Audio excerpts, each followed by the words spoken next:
Welcome back to the channel, ladies and gentlemen. Today, I'm finally going to be dropping my take on what if Naruto was an Otsutsuki. Now, if you've been watching the community tab, you would know that I actually teased this video about a week ago. And today, I'm not actually going to be alone. I made this video in conjunction with That One Weeb, something that I've been doing a lot lately and a lot of you guys have been loving. So I hope you guys love this video that we made for you guys today.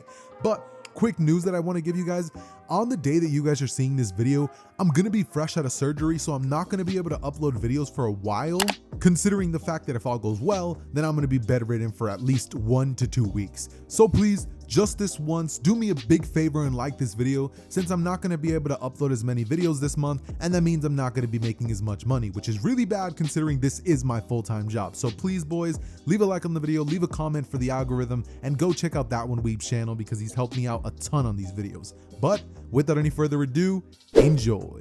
We begin our entire story off with a baby Naruto being born. Naruto would come out the womb with whiskers, a Byakugan, and white hair, and everybody in the room would be shocked. Most of all, Minato Namikaze, who's just staring at the baby wondering why in the world his son is born with a Byakugan and white hair. My hair is blonde.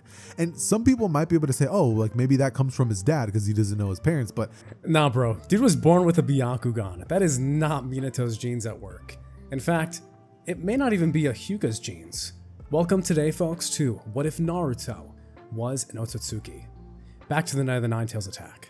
Y'all don't know this, but Weeb just bailed me out. I just like tripped over my words and said the same sentence over like 20 times. I was like, nah, bro, I was just messing up. So, okay, I was just about to start messing up again. Point is, Naruto is going to be Hamuro's reincarnation in this timeline. And the reason we did that is because I just didn't really want to go down the path of like having Naruto be some space conquering pirate. I decided that it'd be a lot more sick to have him have Otsutsuki blood inside of him and abilities, but not to necessarily come from their planet, which would have made for a much more boring story.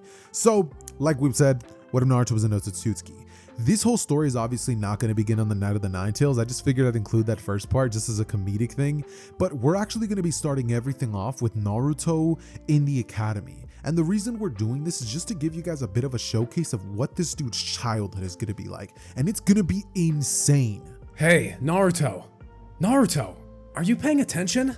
Aruka would be irritated, watching as this white-haired young boy would be completely ignoring him, staring off into the distance, his head in the clouds. Huh? Oh. What'd you say, Aruka-sensei? It was clear he wasn't paying attention to the lesson. Like he'd rather be anywhere else right now. Naruto, I said, how do you perform the transformation jutsu? Stand up and show us right now. Sure. Naruto would stand, his white hair dripping over his eyes as his clear white Byakugan-like eyes would meet Aruka's. He began to form the hand seals. Wait, hand seals? As Aruka watches him make 3 hand seals for the transformation jutsu, his eyes would narrow, as Naruto would make the completely incorrect hand seals. Tiger, wolf, rat. Naruto, that's... Immediately a puff of smoke would appear as Naruto successfully completed the transformation jutsu. The rest of the class would look in astonishment, Aruka being completely done with this boy. Fine. Just take a seat, Naruto. As the rest of the class would continue, Sasuke Uchiha, from the right-hand side corner of the class, would turn. He'd make a scoffing sound watching again, as this blow-it-off would get away with it over and over again. This guy, he doesn't even try and he's able to complete ninjutsu. He's just like him. After class would end, we'd see Aruka now meeting to try and catch up with Naruto. Hey, Naruto, I know we said this before, but you have to use the hand seals, alright? As Naruto would try to now speak to Aruka, someone else would come into scene, that being Mizuki. Hey Naruto, that was pretty impressive back there. I thought it was awesome how you stuck it to Iruka and did the transformation jutsu without even forming the proper hand seals. But I was wondering, Naruto, how did you do that?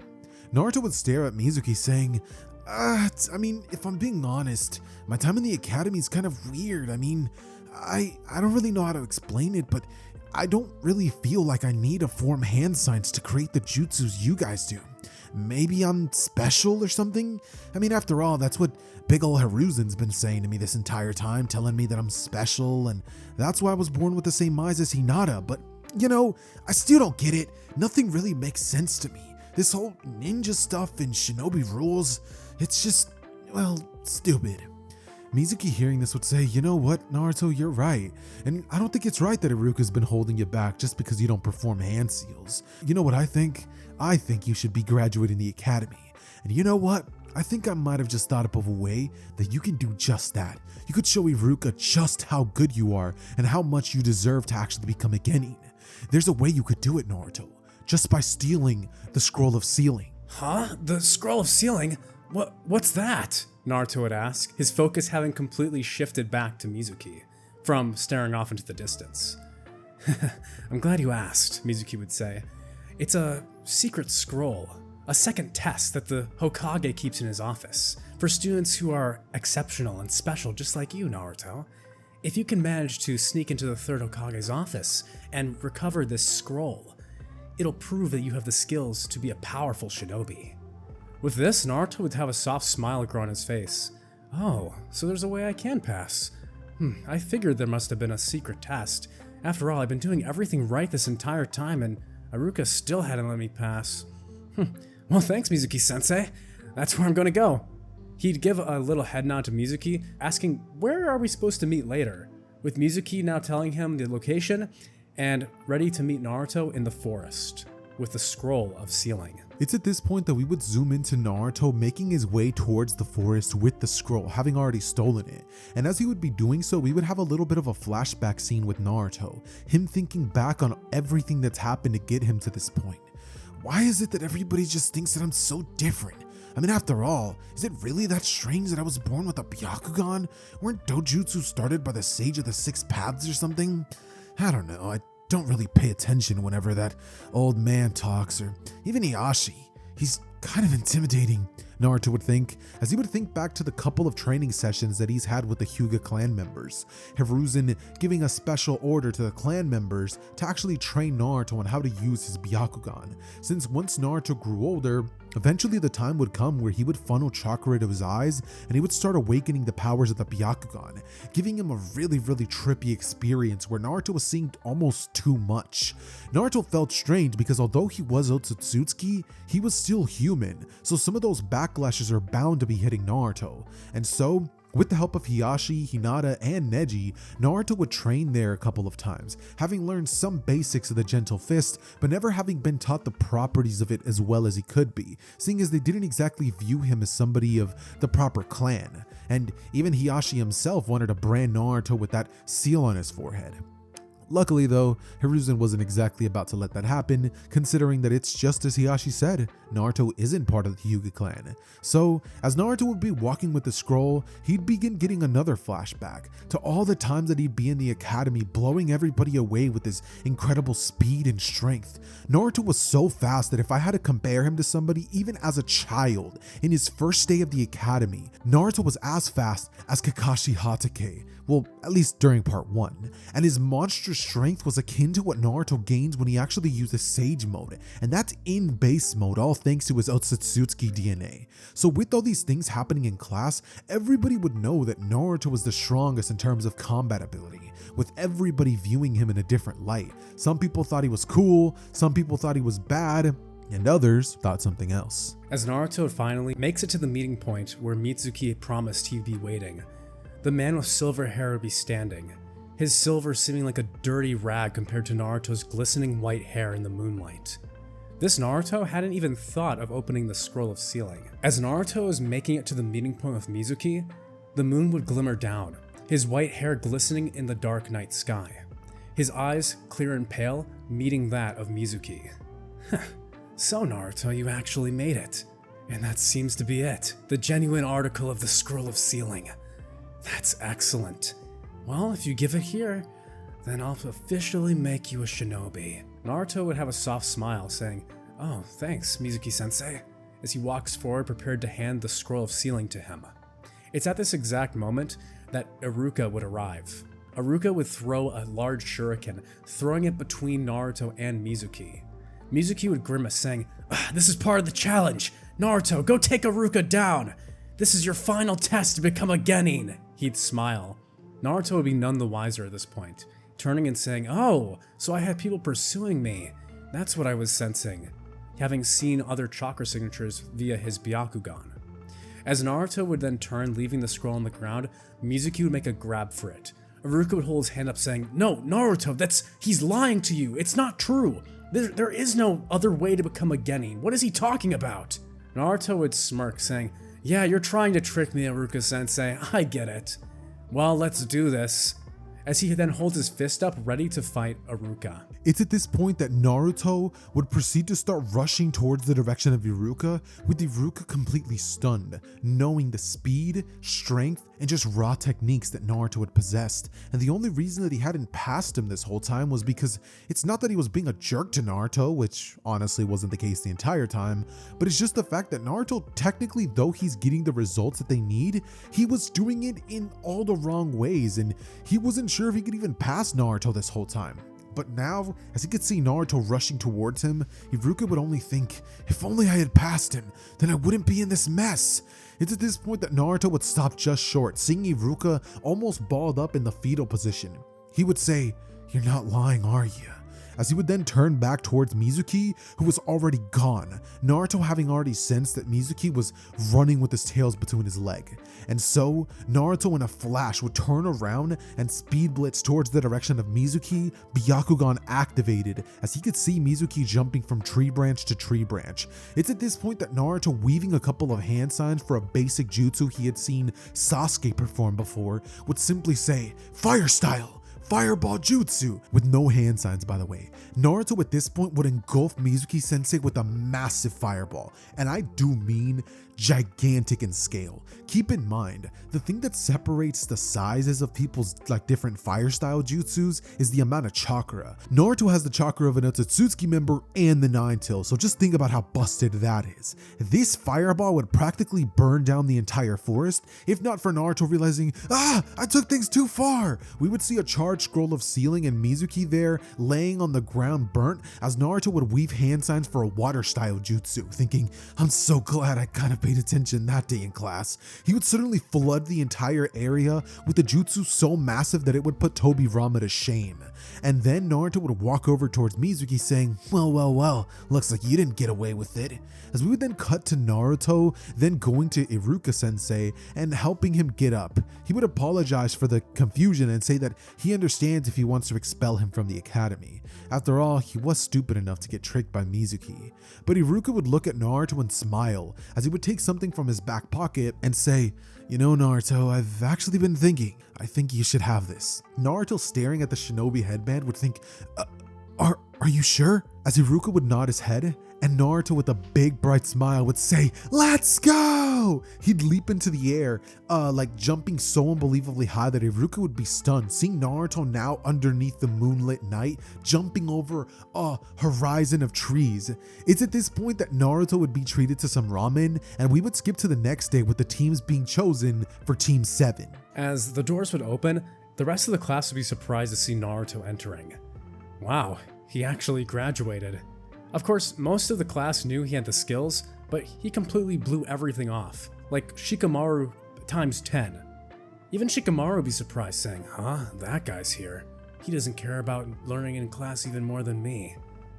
Whatever. What a drag.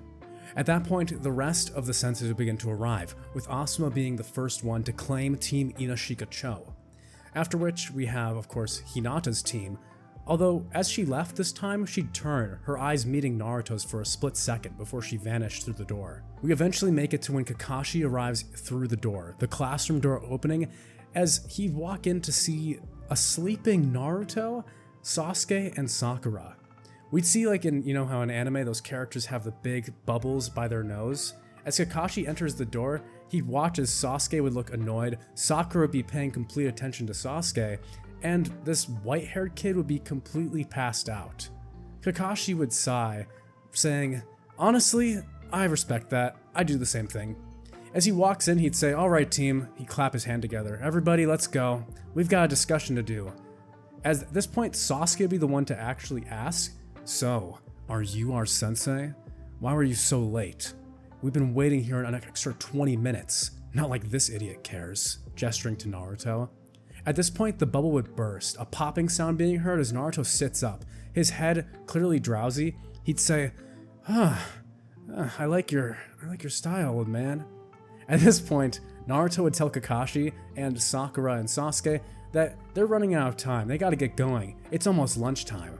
At this point, Naruto would lead the way out, with Kakashi sighing, saying he hadn't even... Fine. At this point, Team 7 would follow after Naruto, with him picking the spot on the rooftop, sitting on top of the bars gingerly. It's at this point that Kakashi would ask, "What's your goals?" At this point, it would be, well, Sakura who takes the first initiative, instead of Naruto. I just want to get closer to Sasuke.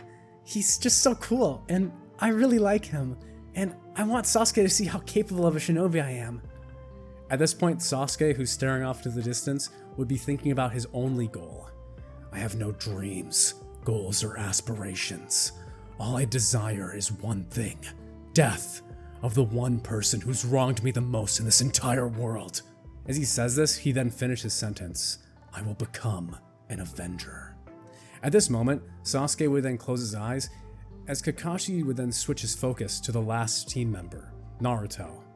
Naruto would be looking up into the sky, as he'd simply say, I want to reunite the sun and the moon. Sasuke would look inquisitively, Kakashi and Sakura all matching this gaze, as Naruto would realize what he had said in his sleepy stupor. Huh? What did you say? Nothing, Kakashi would sigh. It's fine.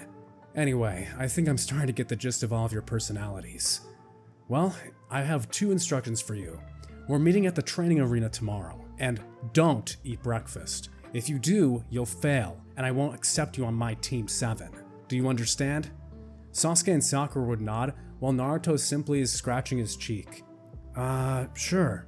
With that, the rest of the team would disband, as Naruto would go off to get his precious lunch. That is, until he can't eat breakfast tomorrow. It's at this point that we would cut to the next day, and Naruto not having cared about what Kakashi said, since everything since he's been a kid has kind of been easy. Everything from taijutsu to ninjutsu to even controlling his dojutsu.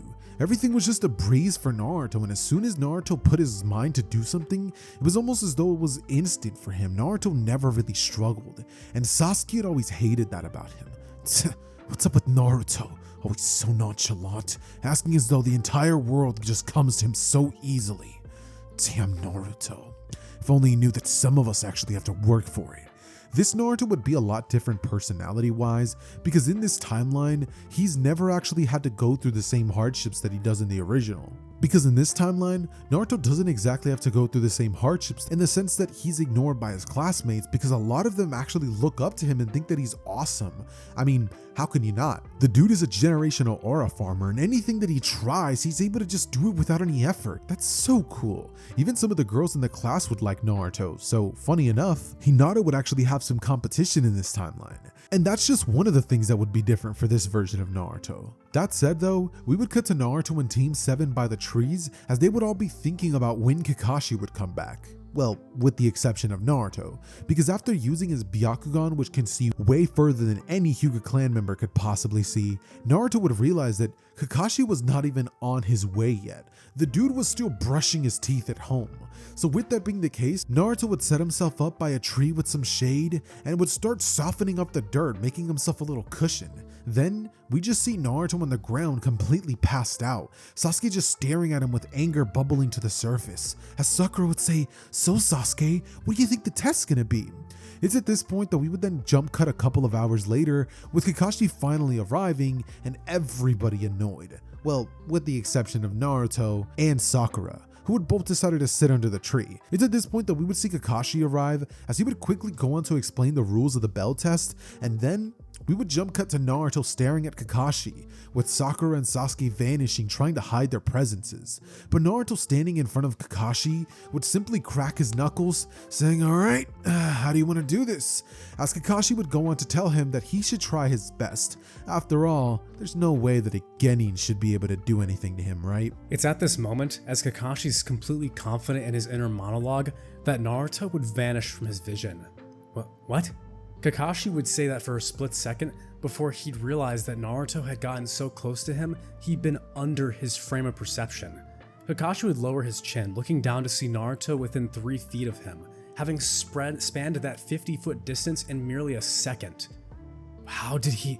At that exact moment, Naruto would hold a palm out, reaching for the bells, about to snag them, saying, "Game over." As he's about to grab the bells, Kakashi would freak out, instinctually jumping backward just in time as Naruto would barely miss him. He almost fell over. Wow, Kakashi-sensei, you're so fast! No one's ever been able to dodge me before. They must really call you the copy ninja for a reason. Kakashi would be concerned. This amount of speed. There's no way that was a jutsu. I didn't even see him wield any hand signs. However, he wouldn't have time to think. This thinking actually putting him behind again, as Naruto would move forward, this time pretending to reach for the bells. But as Kakashi moves his other hand in front, Naruto would then grab his fingers, interlocking his hand with Kakashi's. There we go. Can't have you running away anymore now, can I? At this moment, Kakashi would throw the bells up into the air, taking Naruto's distraction. He'd look up saying, "Wait, what are you doing that for?" As Kakashi with his other hand would form a one-handed hand seal, creating a substitution jutsu to escape from Naruto. Naruto would tighten his grip at the last moment, but it was too late, as the block of wood would appear in a puff of smoke. That's a pretty handy trick, he'd say. In that moment, as the bells were falling, Naruto would fly up, ready to grab the bells, his weight appearing seemingly weightless as he kicks off the ground, flying easily 10 feet into the air. Kakashi would now realize that the one being tested might have been him all along, realizing that if he keeps playing it easy, then there's no way he'll be able to pass, with him dropping the book. As Kakashi drops the Makeout Tactics guide, Naruto would then reach for the bells at the same moment. However, this time, it would be someone else who interrupts. Sasuke would throw a kunai in just the moment of time, nabbing the bells from Naruto, who would have grabbed them and successfully passed the exam, as Sasuke moves from the sidelines, saying, "If anyone's getting those bells, it's going to be me, Naruto." At that exact moment, Naruto would turn, his smile turning into a slight grimace. "Sasuke, why do you have to make this so difficult?" At this exact moment, Kakashi would turn his attention, realizing that the other two team members were participating too. As Kakashi would turn his focus to Sasuke, Naruto would smirk, saying, "There's no reason I still can't get them, you know." At this exact moment, he'd use the substitution jutsu, the same one that Kakashi had used just a moment ago. As he teleports seemingly out of the way as a block of wood appears, he'd be above in the tree now, jumping off of the tree branch at full speed toward the bells into the forest.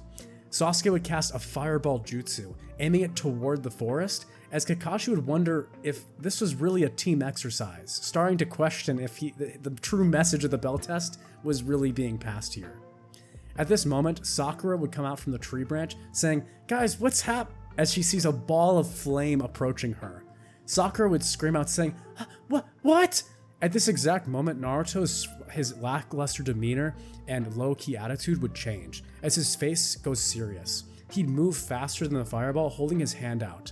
As he does so, he'd snap his fingers as the jutsu would be completely dissolved, water style emanating from his hand into a whirling disc without using any hand seals. The fireball would dissipate into steam, as Naruto then takes his hand over and grabs the bells from the tree branch.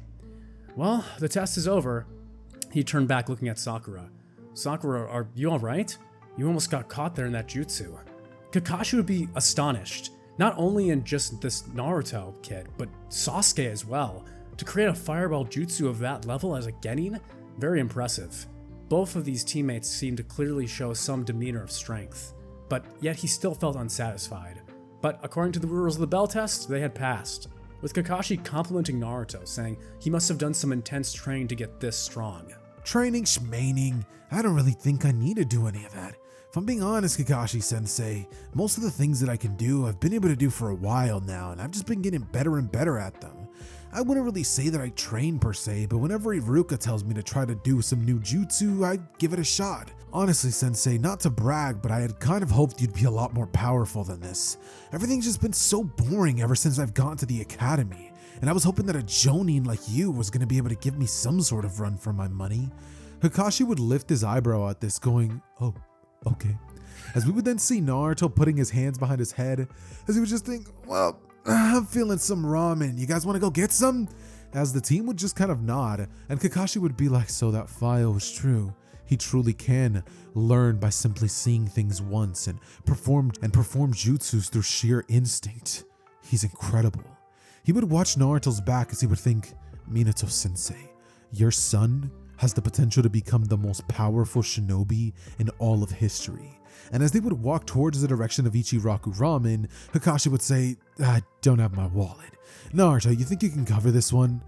Of course. Yeah, I got it, Naruto would say, as we would then see the team eating their food, and we would skip to the next day. Alright, Team 7, today we're going to be starting your first mission, so why don't you guys get ready for this one? It's at this point that Kakashi would start to tell them about the kind of missions that they're going to be having, and every day Naruto would be forced to catch cats, help ladies down the street, and do yard work. Oh, the yard work. It was so annoying. Some days it gets even 90 degrees and Naruto was out there slaving, pulling out weeds and using a shovel to dig out some holes. It was so annoying. But at least he would use shadow clones for this, because Naruto had seen the multi-shadow clone jutsu performed by Kakashi during this time. That said, Naruto would quickly get tired of all these games, going up to Hiruzen the very next time that they would have a mission and saying, Hey old man, you know just how strong I am? Why are you wasting my talents away catching cats and doing yard work? I mean, of course I could do it, but that doesn't mean I want to. As we would then jump cut to Hiruzen staring at Naruto and him smiling at him saying, Oh, Naruto, it's you. Well, I guess I could give you guys a C-rank mission. After all, you're on the team. He would chuckle kind of awkwardly. The room would get a little silent as suddenly Kakashi would go, So, Lord Third, what mission do you have for us? This is when we would have Tazuna enter the room as he would slur his words and go, This is the team that you picked for me? Come on, this is what I'm paying you for and you're giving me some children? What, am I gonna babysit these kids? It's at this point that Naruto would give him a bit of a death glare, with Tazuna shutting up and just... And so, we would jump cut to the very next day as the entire group would be meeting by the gate. As the journey would begin, Naruto would stretch his arms up. Finally! This village is getting way too claustrophobic. I feel like I need to go out there and see the world a little bit. As he says this, looking out at the blue sky, Sasuke would make a sound. Why would you even want to go out there anyway? It's like you already have everything you could need in here to begin with. At this moment, while the two finally have a normal conversation for the first time, Sakura would just be watching from behind, seeing the two in contrast, Naruto's white hair to Sasuke's black. They really do seem like opposites, but at the same time, it's always like Naruto's trying to engage with Sasuke in some way, and she wondered why. Why someone like Naruto, who seemed to not try at all, would care or seem to care about what Sasuke said, or act when Sasuke took action. It was puzzling. At this moment, Kakashi would then look as his eyes would notice something. He'd be stabbed by 3 shuriken as he falls backward onto the ground. Naruto, having seen them coming way earlier than he had, would smile, realizing what Kakashi had done. Alright team, looks like we've got some combatants and our sensei's dead. Oh well, guess I'll take him out, Naruto would say. In a brief smile, Sasuke would grimace, saying, That's not fair, I'm taking one for sure, the two getting ready to fight. At this moment, Naruto would hold his palm up down towards the ground. As his palm would strain, he'd simply say, Wind. At that exact moment, not even using a jutsu, he'd call wind from his palm, using chakra as a burst of wind would brush the dirt and dust, revealing the hands of the ninja in waiting to use the headhunter jutsu. It was Kakashi. As Naruto reaches down, grabbing his hands, pulling Kakashi out of the ground, he'd say, Nice try, causing the other two Chunin to get spooked as they try to run, the twin demon brothers. Kakashi would frown, saying, You let them get away. Get away? What are you talking about? As Naruto would turn, snapping his fingers, the two would slump to the ground, completely unconscious, as they're groaning in pain, the ground beginning to pressurize beneath them. What did you do? Kakashi would walk over, seeing them in immense pain. As Naruto would walk over, he'd simply lean down, casting a genjutsu on them, as the two would then begin telling them everything they know. We were paid to follow you. We don't know who paid us. It was anonymous. Anonymous, huh? We were hired by Kato. That's all we know. We don't know why he wants him dead, but we were hired by him to kill him. We're just mercenaries. Come on, let us go. It's at this point that we would see Kakashi staring at them, then at his bingo book as he would smile and say, I don't think I can do that. and so the screen would cut to black, with us not getting the scaredy cat scene or Naruto stabbing his hand, unfortunately. But there was a mystery jutsu at play. But before I keep going, there's something that I definitely wanted to explain to you guys, because I just realized we have not once explained to you guys what in the world is going on. So could you tell them why Naruto could actually use jutsus without waving hand signs? Oh yeah, of course. So, one thing that we need to discuss here is that Naruto's not actually using ninjutsu. In fact, he's using an older form of chakra manipulation, one that's native to the Otsutsuki. Specifically the Otsutsukis of Earth that had been born of Kaguya, that being the ancient art of ninshu. Ninshu being a technique that never relied on hand seals, being an art of shinobi, well, prior to shinobi, being born before Indra and Ashura Otsutsuki had ever been born, created by the sage of the Six Paths himself to connect people together. It was a method of using chakra to connect oneself with the world. And of course, it didn't require hand seals, it was an unfiltered form of chakra creation. It's this form, ninshu, that Naruto instinctually seems to have access to. But why? We'll get into that a little bit later. Continuing the story, we would jump cut to Naruto and the entirety of the team walking by when suddenly mist would grow thicker and thicker. Kakashi ordering Naruto to use his Byakugan to scout out the way, and Naruto noticing Zabuza rushing towards them at rapid pace. Suddenly he'd grab his blade and fling it towards them, to which Naruto would say 90 degrees east. He would say, "Can you guys duck your heads?" And they would all do so at the last second, as the blade would come spiraling in, and it would latch itself onto a tree branch, Zabuza Momochi now standing on top. We would then see Naruto staring at him with his Byakugan activated, with Zabuza thinking, so they've got a Byakugan user, must be a Hyuga clan member, an Uchiha, and Kakashi the copy ninja. Better play this safe. He would then from the mist say, "Kakashi the copy ninja, I never expected I'd run into you. How about we make things easy for the both of us and let no casualties happen? Hand over the bridge builder and no one dies. This is your one and only warning." "I don't think I can let that happen," Kakashi would say, as he would stare at Naruto and the team and get ready to clash with Zabuza. It's at this point that Zabuza would attempt to rush towards Naruto, who with the Byakugan was the only one capable of actually seeing where he was at. However, Naruto would actually counter Zabuza, grabbing his wrist and squeezing tightly. "Just what do you think you're doing, you know?" Naruto would say, as Zabuza in this moment, realizing that he couldn't even grab at Naruto, would think, "This kid." Suddenly, Kakashi weaving hand signs would proceed to hit Zabuza with the wind style jutsu, as he would send him hurtling at the ground, and then, in a mist, Zabuza would disappear. Zabuza would rush towards the direction of Kakashi appearing behind him, as he would go in to slash at him, but we would see Kakashi lifting up his headband, his Sharingan activated, as he would block Zabuza's blade and say, "Well, Naruto, you wanted to see my full power, is that right?" Only for a few moments later to find him being trapped in the water prison. It's at this point that Naruto would watch this as he's just like, "Really, Kakashi?" He would then think to himself, "Well, I guess I ought to save him." It's at this point that Naruto would start running towards the water and walk on it like it was nothing. Naruto hadn't even need to watch Kakashi or Zabuza fight. This had been inherent to his nature all along, and as Naruto would rush in and attack Zabuza, he would attempt to use water clones to try to deter Naruto, but they would be absolutely decimated, with Zabuza watching on in horror to see that there was somebody currently coming at him who in his eyes and instincts were screaming to him, telling him that he's even more powerful than Kakashi, the copycat ninja. And so we would see Naruto dig down deep, going underneath Zabuza's point of view, as he would then hit him with an uppercut as hard as possible, sending Zabuza into the air. Suddenly, we would then see the lake itself start to freeze momentarily, as Haku, coming in as fast as possible, would then throw a senbon at Zabuza's neck mid-air. As Zabuza's body would hit the ground, which is now frozen, and Haku would now say, "Thank you for your assistance, but I'll take it from here. I'm a hunter nin from the Rain Village." As he would then pretty much disappear with the mist, and Naruto would wonder why in the world he didn't finish the job then and there. It's at this point that Kakashi would get up, thanking Naruto for helping him back there, and just think, now Naruto thinks even less of me. Great. As we would see Naruto asking Kakashi a question. "That was your full power, Kakashi-sensei?" Kind of a letdown if I'm being honest. Kakashi would think, I was right. As we would then jump cut to the team appearing in Tazuna's village, with Naruto seeing the tragic state that the village was in, just how run down it looked and how poor and famished the people looked. Naruto would feel genuinely horrible and ask, who did this? Naruto obviously having dealt with the persecution of the village earlier on in his life, but this, it was so much worse. Seeing the devastation of the village here in the Land of Waves would remind Naruto of his own situation early on in life. When Naruto was young and had no one who had expectations of him, when the third Hokage treated him like trash, yes, he remembered.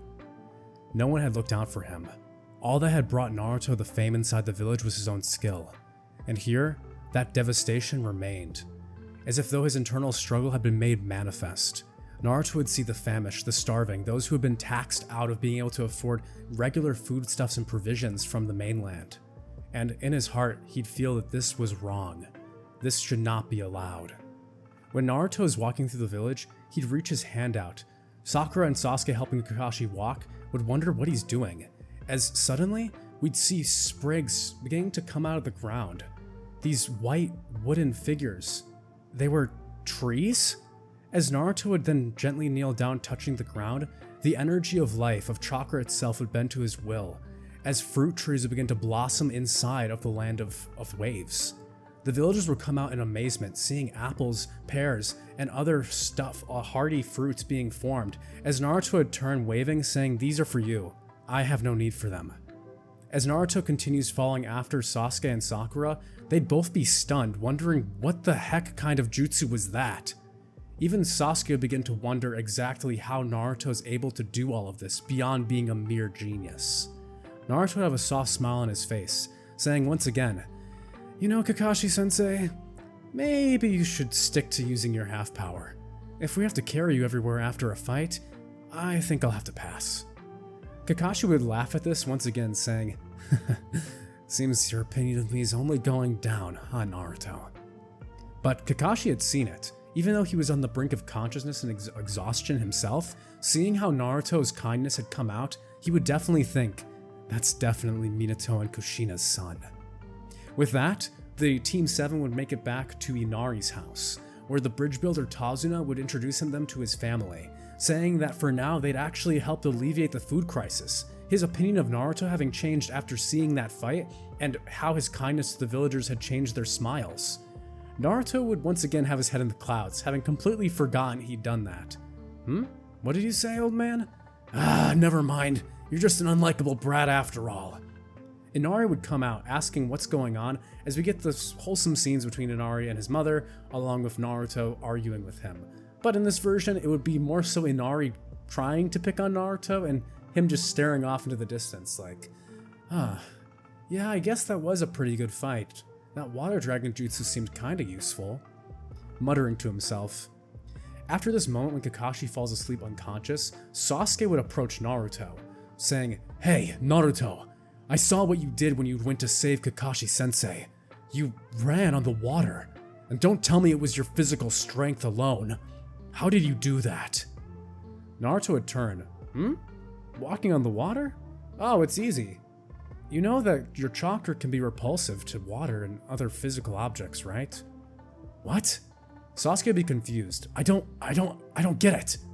At this point, Naruto would sigh, saying, "Well, I guess I can show you," causing Sasuke to be even more irritated as he begrudgingly follows Naruto, Sakura on their tails. Naruto would look around, but there was no water around, so instead he decided to start them on something relatively easier. Watch this. He turns, sticking his foot on the tree as he moves his other leg up, completely standing horizontally on the tree. His smile would now be sideways, saying, "See? It's pretty easy, right?" As he lets go of the tree, he'd say, "Lesson over," as he heads back into the house. Wait! Sasuke would say, reaching out to Naruto. How did you? Naruto would smile, saying, "You just have to figure it out. Just give it a try." At this point, he'd wave off Sasuke, saying, "I'm gonna go take a nap," as he then rests, now laying down, and begins snoring. Sasuke, having seen this done by Naruto, would grimace, saying, "If he can do it, then I can do it too," as he begins trying to run up the tree, following Naruto's vague instructions of pushing chakra into his feet. But something clearly was wrong. As soon as his feet were touching the tree and he tried following Naruto's advice, he gets sent flying off of the tree, like a force of magnetism. Wait a minute. Yeah, Sasuke, it's easy. All you have to do is repulse the water with your feet. He didn't even explain that? Sakura would begin to get the hang of it too, realizing that Naruto's advice had been a two-sided coin. Yes, you could use your chakra on water to repulse yourself from the surface, but what Naruto was doing here was attracting his chakra to the tree.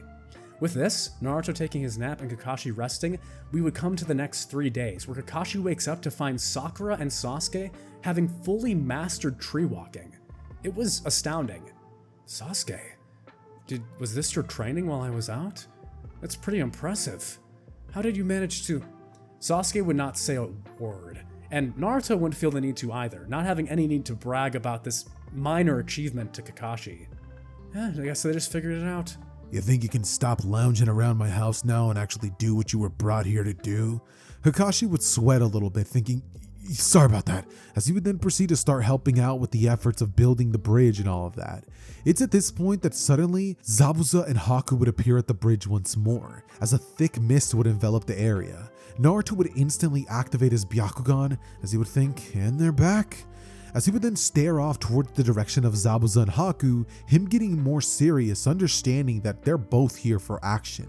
And with Naruto locking eyes with Haku, he would then finally have everything click. So, he was on his side after all. Well, guess you win some, you lose some. He would then turn towards the direction of Sasuke, asking if he wants to take this one or he will.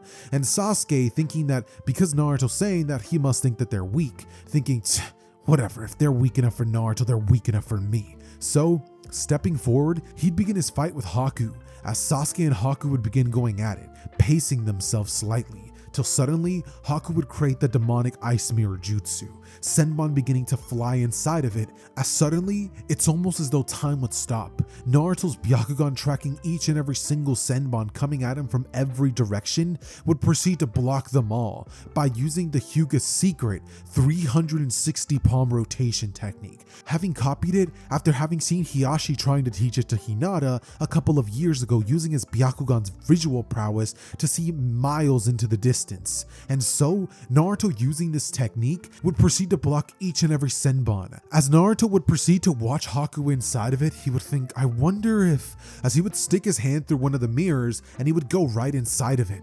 Naruto thinking, so he's combining different elements, not too hard. It's at this point that Naruto would leap inside of the same mirror that Haku would find himself in, Haku being absolutely astounded, thinking, I can see it, but I can't believe it. And suddenly, a punch would go flying at Haku's face, shattering not only his mask, but his nose, as a bloodied Haku would be on the ground staring at Naruto, asking just how he can pull this off. Naruto would tell him that his jutsu is not that hard to figure out. He's simply combining wind style with water style jutsu, and then implementing some sort of Kekkei Genkai type element to it, right? Haku would say, yeah, that's the gist of it, with blood coming down his nose, as Naruto would say, yeah, that's not exactly too hard. The elements just bend to your nature if you really try hard enough, as he would then proceed to pretty much knock Haku out with one more good punch and drag him out of the mirror dimension. Sasuke now staring at Naruto with the Sharingan active, thinking, how is it that you're able to just do everything whenever you want, Naruto? Staring at him with rageful eyes. Naruto would look down, feeling bad at the fact that Sasuke was looking at him like that in this moment, as he would think, maybe I shouldn't show off so much in front of him. As he would then take Haku, his unconscious body, and lay him on the ground. It's at this point that we would hear the chirping of 1,000 birds, with Kakashi using his Chidori on Zabuza, when suddenly Haku's unconscious body would just jump up to the surface, running in front of Zabuza as he would block the attack. It's at this point that Gato and his men would arrive to seal everything up, and we would have the same scene happening with Gato disrespecting Haku. Zabuza, now standing there having realized that he had been nothing but a pawn to this man, would simply sit there in silence, as Naruto, having seen this horrific scene of somebody literally throwing their life away for somebody that didn't care, would begin to have tears well up in one eye, as his Byakugan would fade and Naruto would stare at Zabuza saying, how could ya? He threw his life away to save you, and this is the thanks he's getting? Wow, that is so mean. So mean. If I become a shinobi, does that mean that I'm gonna be thrown away and used like some sort of tool? That's not right. This is when Zabuza, then staring at Naruto, would start having tears well up in his eyes as he would stare back at him and say, "Boy, your words cut deeper than any blade." And he would then proceed to have the same scene in the original where he dismantles Gato and all of his men, Gato's body falling into the lake as blood would come out. With that said, we would then see Naruto staring at Zabuza's dead body on the ground, with him thinking that maybe the guy wasn't so bad, and that maybe his view of Shinobi world and how everything works was a lot more black and white than he had been thinking.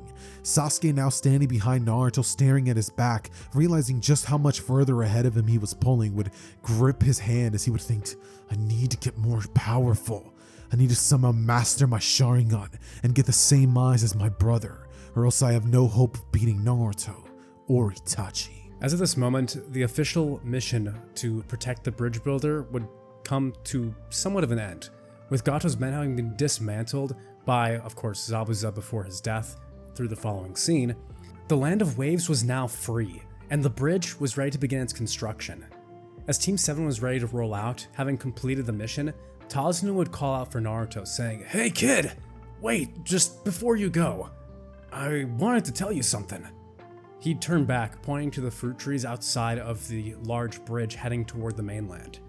"We all talked, and us and the villagers, we really want to thank you and your team for everything that you've done. I know I said some uncalled for things before this mission started, but you've really grown on me, and I can see how much you care. If you would mind, we'd like to name this bridge after you. The Naruto Bridge. What do you think?" Naruto would actually focus for once, looking in and saying, "Hey, that sounds pretty good. And thanks. I hope you guys can just return back to your normal lives." With this small glimmer of his humanity, Naruto would turn, giving a hand kind of salute to Tazuna, as he then heads out following Kakashi, Sasuke, and Sakura. With Team 7 now returning back to the Leaf Village, Sasuke would be focused entirely on training, wondering how he can get stronger, seeing how Naruto is even capable of mimicking the Keka Genkai of that Demon Ice Mirror Jutsu. He was something else, and if he's standing in the brightness of someone that brilliant, he's not going to be outshone. No, Sasuke would feel even more motivated than before, wanting to master power quickly and catch up to Itachi, and of course, Naruto. On the way back, Kakashi would then once again turn to Naruto, saying, "That was a pretty impressive jutsu you used." "Huh? Oh, you mean the one where I took that guy out with my big uppercut?" Of course, he thought about Kakashi was complimenting his attack on Zabuza. "What? No, I meant the wood style you used. That was wood style, right?" "Huh? What are you talking about?" Naruto would be oblivious, not even realizing what he was talking about. At this point, they would arrive back at the village, with Kakashi realizing that he had an urgent meeting to get to with the Hokage, some sort of announcement that had been sounded to all Jonin. And at that moment, he'd split off from the team, saying, "Well, Team 7, you guys go do your thing for a bit. I'll be back later and we'll reconvene. All right, sound good? Let's get going. I've got a lot of PTSD from this mission." Anyway, as Kakashi leaves, Naruto, Sasuke, and Sakura would break up. With Sakura and Naruto heading the same direction, Sasuke would begin to move on his own. Naruto, though, would have his eyes on a different target. Through the fence wall, he'd see a little kid with a blue scarf getting bullied. What a hassle. In his head, he could practically hear Shikamaru saying, "What a drag," as Naruto had realized who this was. After Naruto had proven himself and had a Byakugan, and Hiruzen had shown more interest in him, he had met his incredibly spoiled grandson, Konohamaru. Naruto would try and cover his face as he walks by, with Sakura looking inquisitively at him, wondering what was going on. Konohamaru, kicking in the arms of this strange man who had a hood and an eye covering and all these strange facial markings, would see him in the corner of his eye, his white hair, characteristic of his big bro. Naruto! It's me, Konohamaru! At this point, Naruto would begin whistling. Yeah, Sakura, we should go make sure we get the money from that mission." At this moment, Conqueror would turn, realizing the kid was calling out to someone. "Hey, you! You know this brat?" Konohamaru, what a coincidence. We were just coming back. I got something to do. It looks like you and your new friend here, you're all good, right? Konohamaru would have tears in his eyes. Big bro! At this point, Kankura would throw the kid to the ground, saying, "You're this kid's brother?" Naruto would cringe. Let's not go that far. If anything, he's like a annoying appendage. At this point, Konohamaru would begin crying, saying, "Come on, I didn't do anything wrong. It was all this guy's fault. He ran into me." Kankura would then once again grab him by the arm, saying, "I did not run into you. You little shrimp should watch out where you're going." At this point, Kankura would turn, saying, "Someone's gonna have to pay for the damages to my new clothes." He'd smirk, a grin on his face. Naruto would walk over, looking at his clothes as he puts his hand over the dirt, sweeping his hand over it. What dirt? It looks completely clean to me. Kankura would say, "This kid, he was covered in mud. There's no way." As he looks down, his clothes would be completely clean. "But it was there. What did you do, you bastard?" It's at this moment that Gaara would appear, the person Naruto had been paying attention to this entire time, with his Byakugan. "There you are," Naruto would say, his hands in his pockets. "I was wondering if you'd come out and greet me." At this point, Gaara would be silent, his black eyes and cold blue crystal pupils meeting Naruto's pale Byakugan. "So, you sensed me, huh? Maybe I should just get rid of you now." Naruto would grin. "Really? Well, it looks to me like you aren't from around here. I actually recognize every face in this village, and I'm sure the Leaf Village wouldn't mind if I got rid of a couple intruders." It's at this point that Temari would appear, saying, "Come on, boys, we don't have time for this. We're supposed to be here for the Chunin exams." The Chunin exams? Naruto would have no idea what this is. What? This is when Sakura would intervene. You probably weren't paying attention, Naruto. It's the exam for how you become higher as a shinobi. We're getting right now, and Chunin's the next level.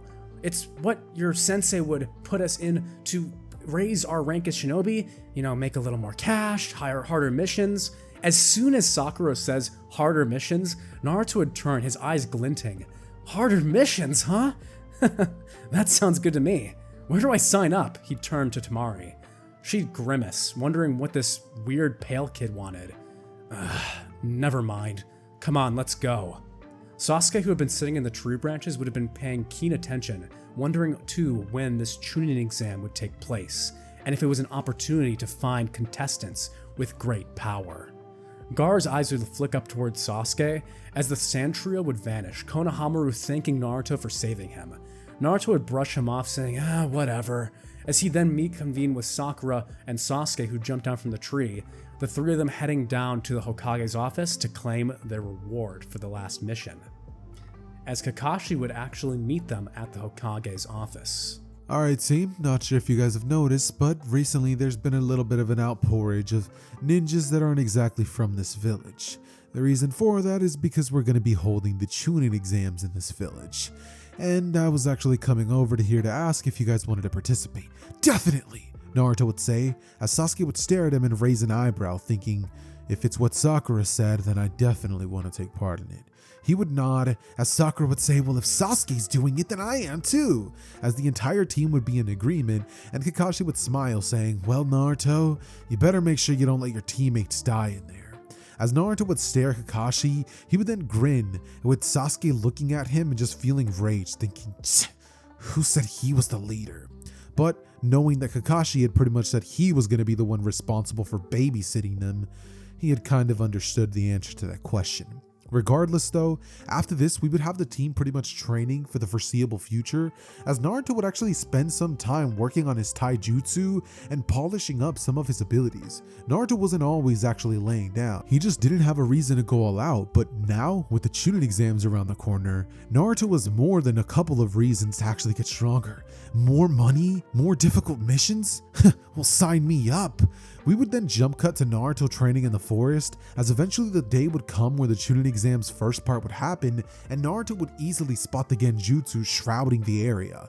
Naruto would make his way towards the direction of where everybody else was at, and spotting Neji, Naruto would say, hey Neji, how's it going? Neji would turn to Naruto saying, Naruto, it's been a while. as we would have the two of them, catching up for a bit, with Lee staring at him, saying, "Neji, you know him?" It's at this point that we would have Neji turning to Lee and saying he does, and if he knows what's good for him, he'll steer clear of his way. As he would walk by and kind of just like look down a little bit, knowing that Naruto is, well, on a whole different level. He was terrifying. Behind that smile and that nonchalant attitude hides a monster, something that Neji's sure isn't even a human. And so, as they would walk past, we would then see Neji watch on. We would then see Rock Lee rushing towards the direction of Naruto, saying, "Naruto, that's what your name was, right? Please fight me." He would nod his head down as he would then proceed to ask Naruto for a fight. And Naruto would say, "All right, well, if it's a fight you want, then it's a fight you'll get, I guess."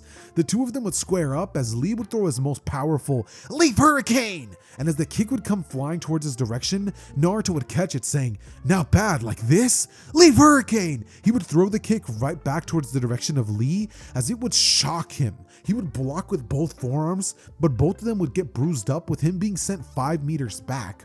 Lee, realizing the difference between their powers, would kind of just like realize that if he fights him, he might not have any juice left for the exams, would proceed to pretty much just be like, "Whoa, I can see now that you are a phenomenal shinobi. Please, excuse me from opting out of this fight, but I do not believe that it would be in my best interest to continue. After all, I might have to use all of my power for this, and I don't think that I really want to do that before the Chunin exams. Please excuse me." Naruto would say, "No, don't worry about it. I totally understand." As he would say, "Hope I see you in the finals." It's at this point that both of them would part ways, and we would then jump cut to the team taking the actual written exam. Naruto, knowing that he was a bit of a dum-dum in this timeline, because even though he was a prodigy in ninjutsu, Naruto never paid attention in class. So that means that in this timeline, Naruto would easily go on to use his Byakugan. And with that, the second exam was now complete. Naruto brushing the sweat from his forehead. I really had no idea. Maybe Sakura's right. Maybe I should have spent a little more time focusing in class. Never mind. It was really boring. Anyway, Naruto would zone back in, right about the time when we hear Anko finishing up the explanation of the rules. And yeah, you'll need to get a pairing of this scroll that you've been assigned, which you've already been told, so make sure you know what that is and make sure you get the right scroll. And as Naruto had been phasing out, she'd notice him snap back to reality. Huh? Looks like we've got some troublemakers this time. Naruto, realizing that she's coming closer, would move back, taking a step back before she could even appear. With her trying to cut his cheek with a kunai to lick the blood, like she did in the original, this time Naruto would tilt his head just to the right angle, missing the blade as he says, "Miss, you were just finishing the rules about the scrolls. I think we were the scroll of Earth? Scroll of Heaven. But since you dodged that strike, I guess I'll let you go for it." She'd stand back up, saying, "I guess luck is a part of being a shinobi too." With that, as she turns, we'd see a person in the background from the grass village watching with keen interest, seeing traits on this boy, traits that he recognized. But we'll return to that later. As the exam would begin, Team 7 would be given the Scroll of Heaven, the scroll that would later become the same symbol as Sasuke's curse mark in the original timeline. Nice coincidence, Kishimoto. Anyway, as the entire fight is beginning, we return to Gaara's perspective, where Gaara has been taking out competitors one after the other, using sand coffin and shattering their insides. Seriously, I don't know how this was a kid's show. But returning to Team 7, after a while, Naruto would begin to fall asleep, realizing that this would be way faster if he just pick up the team and went right to the center, wondering if that would be allowed. As he's thinking this, suddenly, he'd feel someone trying to jump him from behind, as he was in the back of the team. As the shinobi would try to jump Naruto from the back, he'd turn, elbowing them in the face, sending them flying backward and grabbing the scroll. He'd return back to Team 7, looking to Sasuke and Sakura, who were beginning to feel on edge. Sasuke would notice something in the distance, a cold, oppressive feeling. Naruto would toss a scroll over to him. As he barely catches it, he'd then say the password, with Naruto messing up the password. I wasn't paying attention. It is Naruto. Sakura would sigh in relief. Sasuke would too, wondering if it had just been Naruto's presence they had felt, since he also gave off a strange feeling when he was around. Of course, no one else understood why, but Sasuke did. It was his power, his presence, and his calm, cool, and collected confidence. All of that would shatter. In mere moments, Naruto's eyes would flick as he senses chakra approaching even faster than he can react, as suddenly a massive snake would appear, its maw gripping open as two razor-sharp teeth would chomp down on the boy, his white hair disappearing in the red maw of the snake. Both at this time, Sakura and Sasuke would go stock frozen, as another presence, one even more suffocating than that of Naruto, would appear. It was a shinobi from the grass village? Sasuke would look up, his eyes narrowing, as he'd see this strange woman. Her eyes would be dead and lifeless, the light having left them long ago. As the large snake that had consumed Naruto whole would flee, this would only cause Sakura and Sasuke to feel more pressure. But as soon as they were beginning to feel this, the strange woman would strike, moving at rapid speeds that Sasuke could only imagine due to having Naruto as a teammate. This chick's fast! He dodged backwards, stabbing his own hand to pull himself out of that state of fear, as Sakura was about to be struck by the grass ninja. Sasuke would throw out a wire, grabbing their arm and wrapping it around, throwing the strange shinobi into a tree. But it hadn't happened. What was that? The shinobi would be standing there, feeling the wire wrapping around them, as their arm would curl and intertwine with the wire, like a snake. At this point, they'd turn, their tongue flicking in and out, seeing Sasuke. You really do remind me of him. How much potential do you have, I wonder? The strange woman would laugh, chuckling as she then moves closer, walking further and further towards Sasuke. Sweat would drip down his forehead as he then says, "To hell with this!" as he then forms the hand seals for the fireball jutsu, blasting it at point blank range. The shinobi would turn to mud, vanishing. As they'd reappear on top of the tree, falling, they'd extend their arm, grabbing Sasuke by the shirt and tossing him into the mud, turning his clothes inside out as his shirt would get torn. Sasuke would stand back up, attaching to a tree using his chakra control training from the Land of Waves. As he begins running up the tree, jumping from tree branch to tree branch, he noticed that she's following him, and not Sakura. Meanwhile, back to Naruto. As soon as he'd been eaten by the snake, he'd realize, this person's different. I should observe for a while. As soon as Sasuke and Sakura would start the fight, Naruto would have used the substitution jutsu, vanishing from the inside of the snake's mouth and now disappearing behind a tree, waiting and watching this shinobi. But it was only a matter of time. Even seeing how much Sasuke had improved, he'd be impressed seeing how much his Sharingan had grown Sasuke. He's doing a good job. Naruto would be impressed, wondering if Sasuke might actually seem to stand a chance. I think that's enough games. With that, he'd lurch in, trying to bite Sasuke. But Naruto would not allow this to happen, as Naruto would feel a flicker of a flame inside his soul. Screw this. He'd appear, grabbing Orochimaru's arm from around Sasuke's neck and squeezing. Orochimaru's eyes would flick to Naruto. I thought I had taken you away from here. I was going to deal with your kind later. At this moment, Orochimaru would back off as Sasuke would grab his neck, wondering what that was all about. That's right, Orochimaru had managed to bite Sasuke during their confrontation, when Naruto had been moving in to protect him. As Naruto would watch as Sasuke's neck begins to form the curse seal, he could only feel rage, this causing him to feel something burning inside him for the first time, something that he hadn't felt for his entire life. Rage for another person. As Naruto's eyes would open, his eyes, that of the Byakugan, would change, as Naruto would awaken the Sharingan. Naruto's red eyes would appear as the Sharingan's ellipse would begin to collapse inwards. What is this? This feeling inside of myself? Naruto had always been calm and collected at nature. That was just how he felt. His attunement with nature and chakra had kept him at ease, even when humans around him had failed him. But now, the licking flames of hatred would engulf him. And not only had he awakened the Sharingan, something else, a more venerable, an ancient power, a familiar rage and hatred and pain had engulfed him.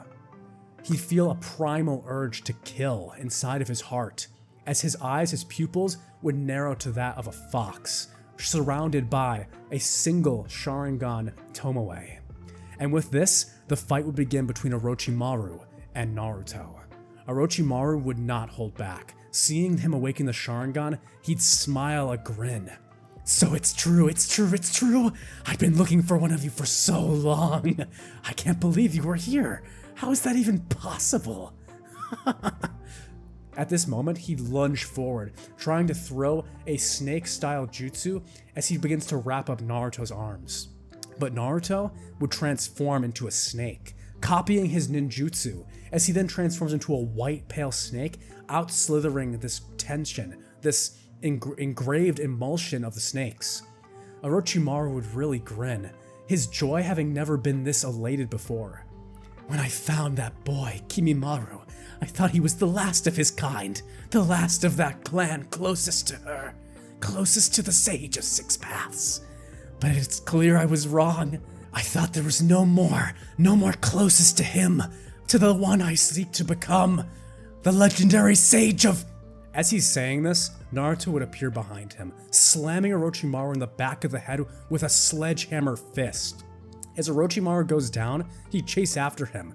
Really being on his guard, Naruto would use a leaf hurricane that he copied from Rock Lee. At that moment, Orochimaru would lunge out trying to bite Naruto, but Naruto was faster. Using his Sharingan, he'd predict the moves, lunging out of the way and feeling the strike almost graze his skin. But it wouldn't matter. As Naruto turns with his fist, punching at Orochimaru in the face, his teeth would come flying out as he'd gag. So strong! No wonder I couldn't defeat you with a summon! How is this even possible? At this point, he'd crash into the ground, laughing. No matter. Orochimaru would look up, his eyes a ludicrous insanity embracing them. You will be mine, no matter the cost. As Naruto would say, it's over. He'd bend his hand down, preparing to use a jutsu that he himself had created. Creating a highly dense piece of earth jutsu, the earth inside it would begin to concentrate as he focused his chakra. His hand began to turn to a dark black as the earth would be summoned into a single point, its density increasing into that of a 10-ton boulder and a single small rock.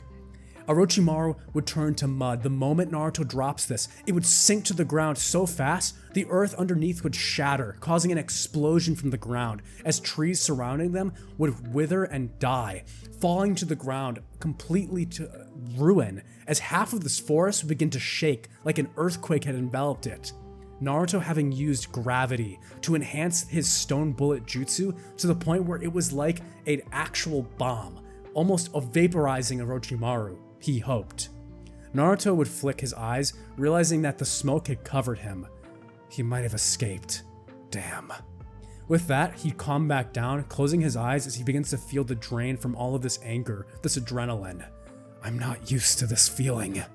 As he then lumbers back over to Sasuke and Sakura, Sasuke would be completely unconscious, as Sakura and Naruto begin heading toward the center of the Forest of Death. It's at this point that we would cut back to Orochimaru, who breathing in heavily would think, he's so strong, but no matter. I must have him even if I cause the destruction of this pitiful village. If I allow him to get even a bit stronger, then there's no way that I'll be able to stop him. And he might just turn out to be a bigger thorn in my side than I'll bargain for. Sasuke can still be a second-rate body, but I need that of the Otsutsuki. It's at this point that we would flash back to Naruto, having gone over to Sasuke to check up on him, who was now unconscious on the ground. Naruto at this point would place his hand on Sasuke's neck as he would close his eyes, and in a split second, the chakra that was welling up in Sasuke's neck would disappear, Naruto having reabsorbed it and shot it back out into the air. Naruto thinking, so he shot corrupted chakra into you, and a bit of natural energy. Never quite encountered something like this. Because remember, even though Naruto is a genius in manipulating normal chakra, he still is unable to manipulate the kind of chakra that people use for Sage Jutsu, because that's not something that Hagoromo was able to do until he was taught, and that's what made him the Sage of the Six Paths, which is ultimately an ability that we ourselves know that not even Hamura himself had access to. So With that being the case, this would probably lead Naruto to trying to discover what the heck that energy was, himself having felt that it was dangerous, at least to him, when he was manipulating it, having let go of it the second it had entered his bloodstream. And so with that being the case, Naruto would carry the unconscious Sasuke with the shadow clone, as they would make their way back towards the Chunin Tower, and Naruto, using his Byakugan, would proceed to track down a weak team, taking the scroll before they could even realize what happened. Naruto would lay Sasuke down in a bed, and a few hours later he would wake up, his body feeling normal, and no downsides to anything, without the encounter with the Sound Genin, as we would then simply jump cut to the 1v1 battle preliminaries, and Naruto would find himself up against Kiba. In this timeline, everything would be different, because instead of us having Kiba looking at Naruto as though he was an easy opponent, we would have Kiba's practically sitting there twiddling his fingers, worried about the outcome of this, thinking, "Come on, Akamaru, let's just hope we don't die." The match would begin, and instantly, Naruto would proceed to hit Kiba in one of his chakra points, shutting it down instantly, as Kiba would fall unconscious, with him coughing out some blood and him being sent crashing into the wall. Kiba would now be surrounded by dust and debris, as Akamaru would begin barking at Naruto by his leg, as he would simply kick the dog away and turn to the proctor saying, "So, did I pass?" It's at this point that the proctor would nod, seeing Kiba so unconscious and thinking, "He's so fast, not even I could notice him," as he would pretty much say, "Uzumaki Naruto passes." And then we would have the remainder battles, with Sasuke not struggling against that Leroy character who could absorb chakra. However, Naruto taking note of that ability, Naruto would think, "Incredible, the ability to absorb Ninshu. How have I never thought about that?" Naruto would decide that that's something that he's definitely going to have to implement into his fighting style, and from this day forth, Naruto would actually start using that exact same ability that he would use, but implement it in his own way, using his palms to absorb chakra just as he had done to remove it from Sasuke. Naruto would decide that with that same ability, he could funnel it to himself, increase his own speed and strength. Naruto would think, "I'm such an idiot, how have I not thought about that?" As we would then have Naruto getting giddy at the fight that he's going to have up next, himself versus Neji. Neji would grimace at the thought of having to face off against somebody who even surpasses his own genius by miles, and Naruto would go over to Neji with the hand extended saying, "Can't wait to face you in the semifinals. Hope there's no hard feelings, especially after what you did to Hinata."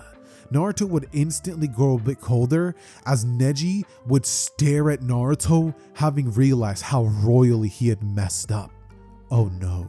It's at this point that Naruto would walk off, thinking about ways that he could improve himself. And over the course of the 1 month of training, Naruto would do his own training style, developing jutsus and working on that newly acquired Sharingan, having awakened it similarly to how the Sage of Six Paths had done when he had seen something truly horrific happen and let his anger rise to the surface, awakening his Sharingan, since that is an ability that the Otsutsuki have and are able to manipulate multiple dojutsus if they want. Us seeing that with Kaguya, and I think that one Jigen guy, what's his name? Yeah, it's Jigen. It's technically, that's his human name. Shibai is another good example, the quote-unquote Otsutsuki god that we see in Boruto. So with that being said, Naruto would now start working on his Sharingan, which would eventually evolve to the 3 Tomoe state during this time. And whether we really want him to train alongside Jiraiya or not is kind of besides the point. Because yeah, maybe you could say that there does come a point where he starts training with Jiraiya. The likelihood of that would probably be 0, because there's probably no way that Naruto's going to be out by the hot springs. I mean, unless he's going over there to chill and have a good day and spots Jiraiya peeping on girls, and he's just like, "Hey creep, what are you doing up there?" As Naruto would think to himself that that's so bizarre for an old man to be doing, Jiraiya would step down and say, Shh, keep quiet, they're gonna hear you. As suddenly Naruto would say, "There's an old pervert here trying to watch you guys." It's at this point that Jiraiya would say, "Shut up, kid," as he would run off with his toads. Naruto at this point would smirk, with Jiraiya thinking, "That damn brat, who does he think he is?"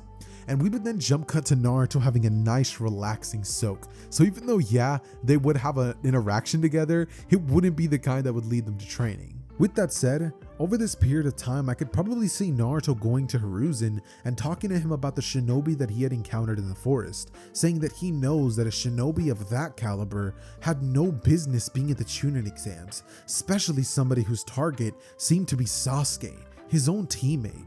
This is when Hiruzen, understanding that Orochimaru had been there and, knowing thanks to Anko having, been privy to this knowledge before, would end up pretty much telling Naruto to not think about it too much. That after that little occasion had happened, they're going to be strengthening their defenses in the village during the next section of the forest exams, or Chunin exams, and he would tell Naruto to simply focus on his own training and that he's looking forward to seeing his performance during the Chunin exam, saying not to take things too far with the next contestants. But yeah, Naruto was not going to be holding back against Neji. And you want to take over this fight? Yeah, of course. So, as the 2 months period, or the 1 month period of the Chunin exam training arc has taken place, everyone would be excited, ecstatic even, to see a Hyuga and an Uchiha fighting in the same Chunin exams.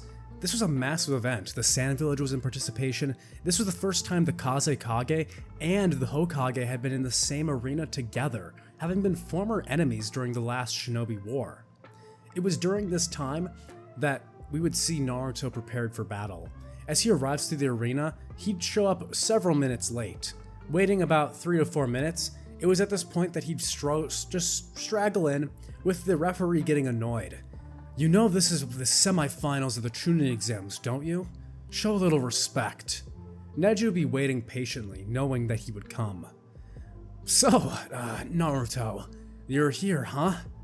Normally I'd give the speech about how my defense is completely impenetrable, yada yada. But, as we both know, we'd have a flashback to Neji and Naruto training as kids per Hiruzen's instruction to Hiyashi. That may not entirely be the case. We then flash back to the present. Well, I've gotten stronger since then, Naruto, and you're not even a real Hyuga. You're not privy to the secrets, the knowledge that I've absorbed from seeing Lady Hinata train. She was born into the main house. They treated you and I like trash. They don't even accept your existence as a Hyuga. And, in all rights, he'd lift his headband, ripping it away, showing the curse seal. You should have ended up just like me. You, an outcast from the Hyuga main branch, who possesses the Byakugan. It's unfair. But that's life, isn't it? Our destinies have been predestined since our birth. You given the gift of the Hyuga's bloodline power, and me treated as second fiddle, all because of our fathers being born at different times. Naruto would be sticking his finger in his ear at this point. Yeah, I've already heard all about that. Can we just fight already? At this point, Naruto would be ready to take Neji down to once again prove the point that he should let go of this whole destiny charade. With Neji having this flashback between him and Naruto, we'd see their first time meeting as children. This would be after Neji's father had been taken as a prize from the Cloud Village, by the way. So he's already darkened and fulfilled this mentality that destiny rules all. As he's standing there as a child, Naruto would enter around a few years younger or the same age as Neji. At this point, Neji would then tell him that if he's really a Hyuga, he'd point at his head, you're gonna become a slave to destiny like the rest of us. Naruto would disagree, even as a kid, saying, I don't want to do that. Neji would once again grimace as a child, and in the modern reality we see, with him saying, you don't have a choice, in both his child and adult voice. At this moment, child Naruto would run towards young Neji, as Neji uses his 64 trigrams 32 palms technique, although as a kid it'd be a bit messier. Naruto would easily have foreseen through this attack, stepping through it and jumping over his strikes before he'd reach Neji, touching his chin and saying, I win, with Neji as a kid being pushed back. This time as Naruto appears, Neji would catch one of his fists, Naruto not wanting to take him out too quickly for the risk of hurting his poor friend. Neji would grimace, it's all the same. As Neji would poke Naruto's fist, he'd miss the chakra point. Damn it. As Neji then pushes some distance between them, he'd realize, I have to take some distance here. Although my strength is taijutsu, he's even stronger than I am.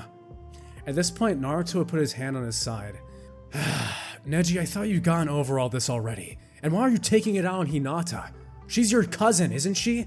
It's not her fault that the Hyuga clan acts like barbarians. He'd look up to Hiyashi, giving him an evil eye, like, really? essentially telling them that just because they're staying in the ways of the past doesn't mean Neji has to. Once again, he said, you can choose your destiny. If you truly wish to be free, then all you had to do was say so. At that moment, Naruto would run forward, throwing another punch at Neji. As the two get into hand-to-hand combat, Naruto taking it easy on him. The crowd would think that they're going blow for blow, but Neji would know otherwise. What is he doing? He should have taken me out instantly as soon as we met eyes. It's not... What is he? As Naruto's playing the fight out, eventually, Naruto would then push Neji's headband, punching it and ripping it off of his head as it lands in the dirt. At this moment, Naruto would take his palm, saying, I learned a jutsu recently, Neji. It's something I think you'll appreciate. As he then pushes his palm onto Neji's hand, he'd say, from now on, I'll free you from your destiny. At that moment, as he strikes him with a palm strike to the forehead, Neji would go down, as the announcer would quickly say, the winner is Uzumaki Naruto. But the crowd would be stunned. As Neji begins struggling to his feet, he'd feel something was gone. The pain he'd been enduring, the burning feeling of a bird in a cage. It's as if though it had been shattered, the bars removed from him. He looked down at the mirror of his headband, cracked in the sand of the Leaf Village emblem. The scar, the mark that he had been insuperior as a Hyuga, had been gone. Naruto had absorbed the chakra, using the same technique he had used to take the curse mark off of Sasuke. As Neji would simply say, I just can't win, huh? Naruto would then walk over, saying, it's over, right Neji? As Neji would say he forfeits. With the crowd cheering, as Neji would finally pass out from exhaustion, Naruto would have a smile on his face looking up to Hinata, as he'd see the look of intense rage on Hiyashi's face. That little bastard! He took off my seal! I can't believe he can do that! I told Hiruzen we should have put him under control ages! Naruto would hold a finger to his lips, telling him, shut up, old man. At that moment, the fight would end, as we move on to the Gaara versus Sasuke fight. With that said, we now zoom into Sasuke and Kakashi arriving to the arena, as Sasuke would have his little aura farming moment, and we would then have the battle between Sasuke and Gaara commence. It would be pretty similar to the one that we get in the original, with it ultimately ending with the ultimate defense versus the Chidori clash, and Gaara leaving the village in a maniacal state. After this would happen, in the original you would expect Naruto to chase after Sasuke and everything to go swell, but that's not what's happening here. Instantly, a barrier would be formed around the area where Naruto was at, so now Sasuke was stuck outside facing Gaara alone, as we would be greeted to a scene of everybody within this seal being stuck in there with Orochimaru, him having gathered all of his forces, and when I say all, I mean all. Kabuto, Kimimaru, the Sound Four, and even shinobi and friends that he has made upon the way. Orochimaru genuinely meant it when he said that he was going to use everything at his disposal to capture Naruto. So upon this seal coming up upon everybody, this is when Orochimaru, licking his lips, would order them all to kill everyone, with the exception of Uzumaki Naruto, and the battle would commence. Hiruzen in this moment would say, "Kazekage, what is the meaning of this?" To which Orochimaru would rip off his disguise and say, "You old fool, even now in your decrepit age, can't you realize what's happening? I'm gonna be taking Naruto, and there's not a thing that this village can do about it." Well, that's what you're wrong about, Orochimaru, because with the power of youth, we will stop you. And so, Kakashi, then staring off towards Orochimaru revealing a Sharingan, would think, it's about time I made up for my last efforts in the fight against Zabuza. Guess I should show Naruto I'm not as lame as he thinks, as we would then have a full-on brawl between these four shinobi against all of Orochimaru's forces. Kimimaru would send a plethora of bones shooting off towards the direction of Naruto and the gang, and as this would happen, Sarutobi would proceed to leap into the air, adamantium staff in hand, and swing it as hard as he possibly can, shattering the bones. Kimimaru would be stunned, but most of all, Orochimaru would be. As suddenly, a wave of water would engulf the area, Tobirama's clone, or technically little Edo Tensei thingamajigger thing coming out, as we would then have him proceeding to fill that area with water. It's in this moment that Naruto, leaping up into the air, seeing that the entire battlefield was now filled with water, would watch as everybody would begin fighting on top of this grand scale thing. Naruto then staring at Orochimaru and asking why in the world he's so obsessed with him of all people, with Orochimaru turning to Hiruzen and saying, "So you haven't told him, Hiruzen, of his true lineage. Do you really think it's a coincidence, Naruto, that you seem to have the ability to manifest multiple dojutsus, use chakra as though it was second nature, and have monstrous strength and speed? Even your hair and eyes give you away. You're an Otsutsuki. In other words, you're not from here, and you're going to be making the perfect vessel."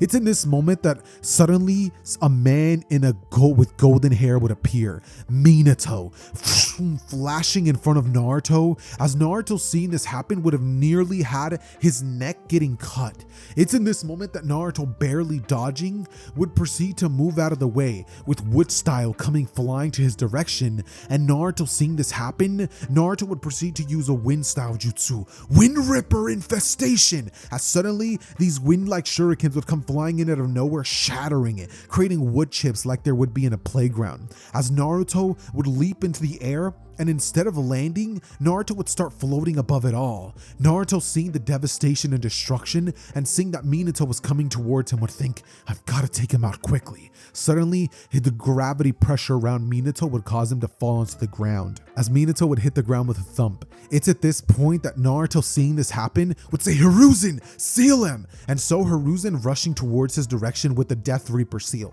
knowing that this is what he had to use, would seal up Minato. Minato, with a smile, would look at Naruto not even understanding the situation, since his hair was blonde and his was white, plus their eyes were different. And so, with a smile, Minato would disappear, himself fading and saying, "I'm happy to see you, Naruto." It's at this point that he would fade, as Hashirama would then appear near Naruto with the wood style jutsu, about to attack him. However, Naruto, using a combination of every other jutsu around, almost as though it was second nature and Naruto wasn't thinking about things, would create a massive ball, similar to the truth-seeking orbs, but not exactly quite. Think the attack that Momoshiki would have used when he had attacked the village, creating that massive ball that looks kind of similar to the one that Frieza uses, the death ball, to send it towards the direction of Hashirama's jutsus. This would destroy it, similarly to how a tailed beast bomb functions, as it would proceed to decimate the attack and ultimately overflow the entire area. Seventh Gate Guy would go lunging towards Kimimaro, as with a bone-crunching punch, he would shatter his ribcage, bones protecting him. Kimimaro coughing out blood, and him not wanting to give up for Orochimaru, since he knew that this was his last hurrah by his side. And Kakashi, now in the battlefield, would begin weaving hand signs, attempting to seal Tobirama in a 1v1 battle against him. With that said, it's at this point that Naruto, locking eyes with Orochimaru, would see him appear next to him, having used the jutsu to appear right next to him, similarly to the substitution jutsu. Snakes would go flying to Naruto, with Naruto watching on with rage, all of the snakes falling to the ground under the pressure of the gravity. Naruto, having used his own special Otsutsuki ability, whatever they're really called. What are they called? They have like a name for their own jutsus. It's technically like Shinjutsu, which is like a divine jutsu. Yeah, Shinjutsu. Yeah, Naruto's own Shinjutsu, as with the gravity prowess that he now possesses, he would cause himself to be even lighter, moving at speeds that are matching that of Kakashi in this moment, as both of them would be moving at incredible speeds. But now, with Naruto using flight and making himself weightless, Naruto would start traveling at speeds that not even he knew were possible, as we would see the Byakugan in one eye and the Sharingan in the other, tracking all of the jutsu in the area and copying their abilities. Clones would fill the entirety of the area, as Naruto suddenly would start to use multiple different elemental jutsus to face off against Orochimaru's men. But it didn't exactly fully destroy everything that was happening, because Naruto wasn't able to use his full out force in this moment due to the fact that Hiruzen was there, Kakashi was there, and Might Guy was there. This would help a lot of them to end up ultimately capturing all of the Hokage, and Orochimaru to watch his plans literally be destroyed right in front of his eyes. He would watch as Naruto would dismantle everything that he had tried to build, and as he would see the final brick falling, Orochimaru would think, no, I must have him. He would appear right next to Naruto, grabbing him and attempting to substitute out of there with the boy for a one-on-one fight. However, before Orochimaru could make contact with Naruto, Naruto's Byakugan would glow, the aura of the Tenseigan now appearing, as Naruto would be gone in a flash, appearing behind Orochimaru as a ball of water would be created in Naruto's hand, and he would slam it in Orochimaru's back, creating an unintentional Rasengan-like water-style jutsu, sending him flying into the four-sided barrier that Orochimaru's henchmen would have created. Them seeing that Orochimaru was about to die would undo the jutsu immediately. The damage done to Orochimaru's men and everybody that he had used to try to attain Naruto being catastrophic. Orochimaru would now find himself on the ground, unable to move, his back having been entirely shattered by the wave of the jutsu, being so unbelievably powerful that it rivaled the strength of a tailed beast bomb being shoved into your back. As we would then see Orochimaru on the ground coughing out blood with a smile saying, "It was worth a shot." He would suddenly disappear as Kabuto, appearing by his side, would use a substitution jutsu and get Orochimaru out of that situation. However, this is when we would cut to Sasuke, with Gaara about to attack Sasuke with his most powerful attack, his arm reeling behind him as he would be about to destroy Sasuke and crush him in a sand prison. This is when Sasuke, with his Chidori in hand, would be about to pierce through his arm, but suddenly it would fade, his chakra having been completely consumed. And as Sasuke would begin falling to unconsciousness, feeling as though he was one step away from death, suddenly the Mangekyo Sharingan would awaken, out of the sheer rage that he would have felt of being so weak that he couldn't even handle somebody like Gaara.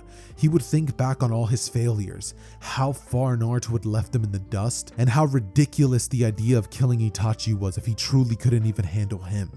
With suddenly a Susanoo armor covering him, Gaara's sand would be repelled, as Sasuke, now standing there weakly, basically about to fall over, would stare at Gaara, and a blast of Amaterasu would be sent towards Gaara's direction, with it destroying all of the sand covering Gaara, to which Shukaku, realizing that he needs to get these flames off of him immediately, would basically cause all of the sand that's covering Gaara's body to dissipate, as it would fall to the ground, burning to nothingness. Gaara falling to the ground and staring up at a Sasuke who, now having his Mangekyo Sharingan awakened, would question what the heck that was.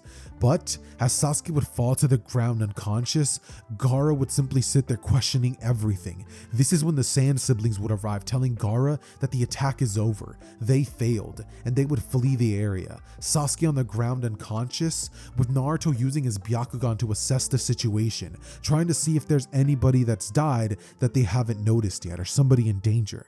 However, Naruto's Byakugan would track Sasuke. After the events of the Konoha Crush arc, we're picking everything off with a little bit of a different arc, because in this timeline, without Naruto and Jiraiya's relationship working the way that it did in the original, and the training not being there, we're actually going to be getting a Jiraiya search for Tsunade arc where he's going off on his own. Meanwhile, Naruto's going to remain in the village, wondering what the heck happened with his eyes and that new evolution of his.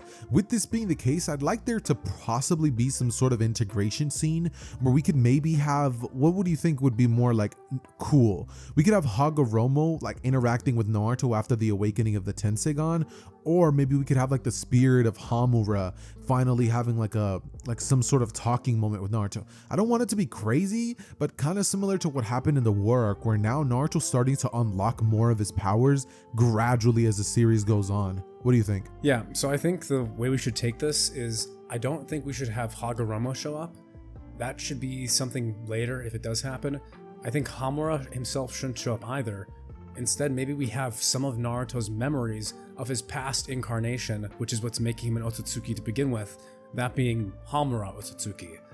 So Hamura's memories could begin to leak into Naruto with the awakening of the Tenseigan, this visual prowess and evolution of his chakra giving him access to some of his prior memories. You know, it'd be so sick if we had him like see through the eyes of Hamura the moon, and that there's like an actual city and people up there. That could be really sick for the direction of the story we're going in. And he sees like little bits and flashes of the Sage and the Six Paths, and he's kind of just like training one day, and he's like, what was that? So he's kind of just sitting there in the dark, and then we're able to kind of get into like what happens after the whole like village is over. Like, what happens with Itachi and Kisame? What do you think? So one key memory I think that Naruto definitely should remember is himself before he now goes to this moon city, playing with two young children. These young boys having similar features to that of his older brother, Hagoromo. This memory of his of playing with these two young children would be ingrained in his mind, but he couldn't know why. But I digress. As Itachi and Kisame would approach the village, with the destruction from the battle between Orochimaru's forces and the Leaf Village having still ravaged the land, it was only a matter of time before they came through the village entrance, the front gate being wide open due to the destruction and lack of manpower. As Itachi arrives, he'd feel a sense of nostalgia, but something was different this time. He didn't regret coming back here, but he felt like his time was being wasted. I know I came to check on Sasuke, but I could be doing so much more right now. Itachi wouldn't know why he had these feelings, but it was true. He was only coming to fulfill his obligation to his parents, the ones that he himself had slayed. We see Itachi during childhood. At the academy, he'd always been the best, number one, but it wasn't enough for him.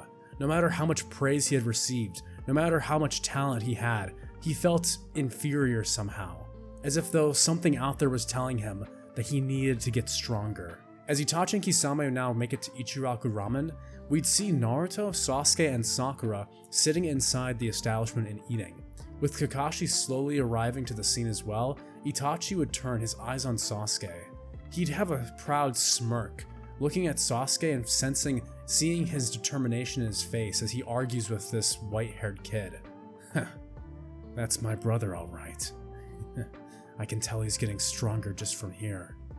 At that moment, he'd vanish as Itachi enters into Ichiraku. You know, there's one thing that I think was definitely missing from that scene, and it could be something so sick to the story, where Sasuke could be potentially talking to Kakashi about the next stage of the Sharingan having awakened during his battle with Gaara. And they're kind of like having a conversation, but as Kakashi's being told all this, he's kind of like staring off to the direction of Itachi, having actually noticed him. And he can tell like his eyes like get widen, like Kakashi's seeing Itachi, and Itachi's just in his mind just monologuing, just like, he's already awakened it? What could have been the catalyst? And then like he's just sitting there like, did he kill his friend? Like, what is going on? And he's like overhearing like he fought Gaara, the One-Tails, and when being pushed to the absolute brink of death, having practically zero chakra left in his system, he forced his body to go forth by awakening the Mangekyo and narrowly winning that fight. Something else I want to point out here is I think Itachi should think in his head about how impressive Sasuke's talent is. He has seemingly more talent than even I do, remembering how much struggle he had to endure to awaken the Mangekyo from Shisui's death. After this would happen, I could easily see Itachi and Kisame leaving the area as they would begin planning their attack on Naruto. And this is when we could potentially cut to Naruto in the forest with his Byakugan awakened and a Sharingan in the other eye. And as Itachi and Kisame get closer, he notices a Byakugan and Sharingan in Naruto's eyes, as he would think, what? How in the world does Naruto possess both a Byakugan and a Sharingan? And as he would get closer, Kisame, grabbing his blade from his back, would aim it to the direction of Naruto, saying, "You're coming with us, brat." Naruto turning towards him, just kind of wondering what the heck who the heck he thinks he is to be barking orders at him.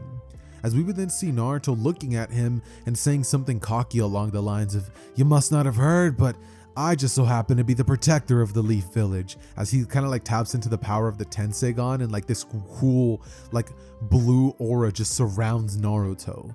This would be when Itachi would start to have like a flashback moment to thinking about rumors about an evolution of the Byakugan that he would have heard of back when he was facing off against that one Hyuga clan member alongside Shisui. I'm pretty sure some of you guys know the one, but most of you probably don't. Back then when Itachi was still young, yeah, in the Itachi novels, they both had to go off and kill this one like very talented Hyuga shinobi who nearly actually ended up defeating the both of them, but they clutched up luckily, so yeah, that's who I'm kind of referencing. So with that being the case, Itachi would be very apprehensive to get into this battle, thinking that he needs to know more before he just rushes in blindly. So Itachi would tell Kisame to rush at Naruto, and the second he would do so, Naruto would be right underneath Kisame, under his point of vision, as he would proceed to punch Kisame square in the gut, sending him flying into a tree. Kisame at this point would wipe blood from his mouth as he would smile at Naruto, saying, "So, brat, you're a lot stronger than you look, but that's not gonna be a problem. Samehada absorbed your..." But it's in this moment that he would realize that Samehada was actually in Naruto's hands, having liked the chakra that Naruto was given off, similarly to what had happened with Killer Bee. And Naruto, holding this blade, would say, "Whoa, aren't you rambunctious?" as he would turn his attentions towards Itachi, who, realizing the situation and like that this dude was so strong, the two of them would finally lock eyes. Itachi not thinking about placing him under a Tsukiyomi, but the two of them would just stare at each other as time itself would practically freeze, and they would both feel as though there's a bit of familiarity between the two, even though they had never met each other. Naruto would look at Itachi going, Why does this chakra feel so familiar? But then Itachi, seeing this moment pass by in like real time, we would see crows appear where he last was, as he and Kisame would both retreat. After Kisame had seen that he would retreat, he would have followed suit, and the two of them would leave, with Itachi turning back once more, wondering just exactly who Naruto Uzumaki really is. And so we would zoom back into Naruto standing there with Samehada in his hand, mind you, looking at Kisame, yelling out, "You forgot this!" as Kisame would rush off saying, "Itachi, do you really think it was smart to leave that brat there? He's only gonna get stronger, and if we don't take the Nine Tails, then what are we?" But Itachi would cut him off, saying that regardless of whether they took it now, they wouldn't be able to implement it into the statue, so they'd have to hold him hostage for years, and a shinobi of that caliber is not something to be taken lightly. Though it might be annoying, this is just what has to happen. With Itachi and Kisame vanishing, Naruto would now be the proud owner of Samehada. We get a scene of Naruto returning back to the village, coming out of the forest, waving Samehada around like a kid who's just found a cool stick. As he comes back into the village, some of the Jonin would be shocked, asking, "Naruto, what is that?" As another Jonin, a more experienced one, would gasp, "Is that one of the legendary swords of the mist? What is Samehada doing here? That was with a rogue shinobi from the Mist Village. That's how..." Naruto would just ignore them. "Yeah, I just found it, This guy, he dropped it and ran.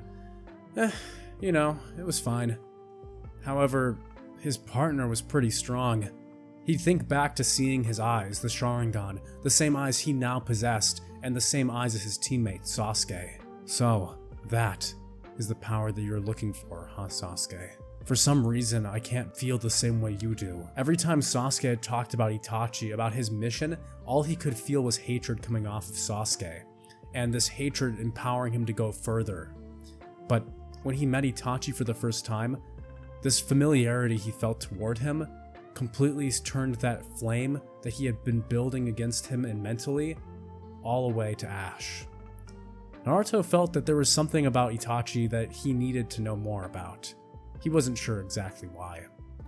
Anyway, returning back to Team 7, he'd bring the sword to Kakashi, saying, "Kakashi-sensei, I found this. This is the same type of sword apparently as that Zabuza guy had, right? It's not really my style, it's kind of big and encumbersome. What should I do with this thing?" He basically asked Kakashi if he has to return it. Well, if you found it, I guess it's yours." He looks down, the sword practically wiggling up to him. He'd say, "I guess I'll keep it." as the sword were practically jumping for joy, laughing in glee that it gets to continue to absorb his delicious Otsutsuki chakra.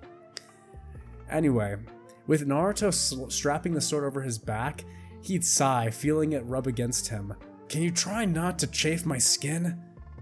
Anyway, the two of them would be bickering, with Sasuke now questioning Naruto on where he found that thing. If it's a legendary sword, right? Naruto at this point would realize, oh crap, I didn't tell them about Itachi. Yeah. So, about that. Naruto would bluff, saying, I just found it, you know, it was fine.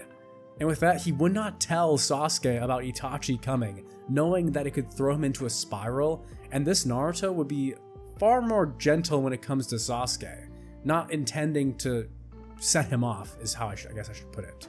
Aside from when he's shown off in front of him so many times. Sasuke would shrug his shoulders. Alright. With Sasuke being placated by obtaining the Mangekyo Sharingan, he was fully focused on that and how he could grow stronger by using it. With Sasuke continuing to train his Mangekyo, Sakura and Kakashi and Naruto would continue to do missions as Team 7 alongside him. That is, until Tsunade and Jiraiya would return back to the Leaf Village. This time, however, Tsunade would come with her assistant Shizune, and a different clause would take place. She'd be blackout drunk, clearly wasted from her previous exploits the prior night, where she had been gambling with Jiraiya. Jiraiya had done his best to try and convince Tsunade to come back, even temporarily, just to help the villagers who had been hurt in the attack.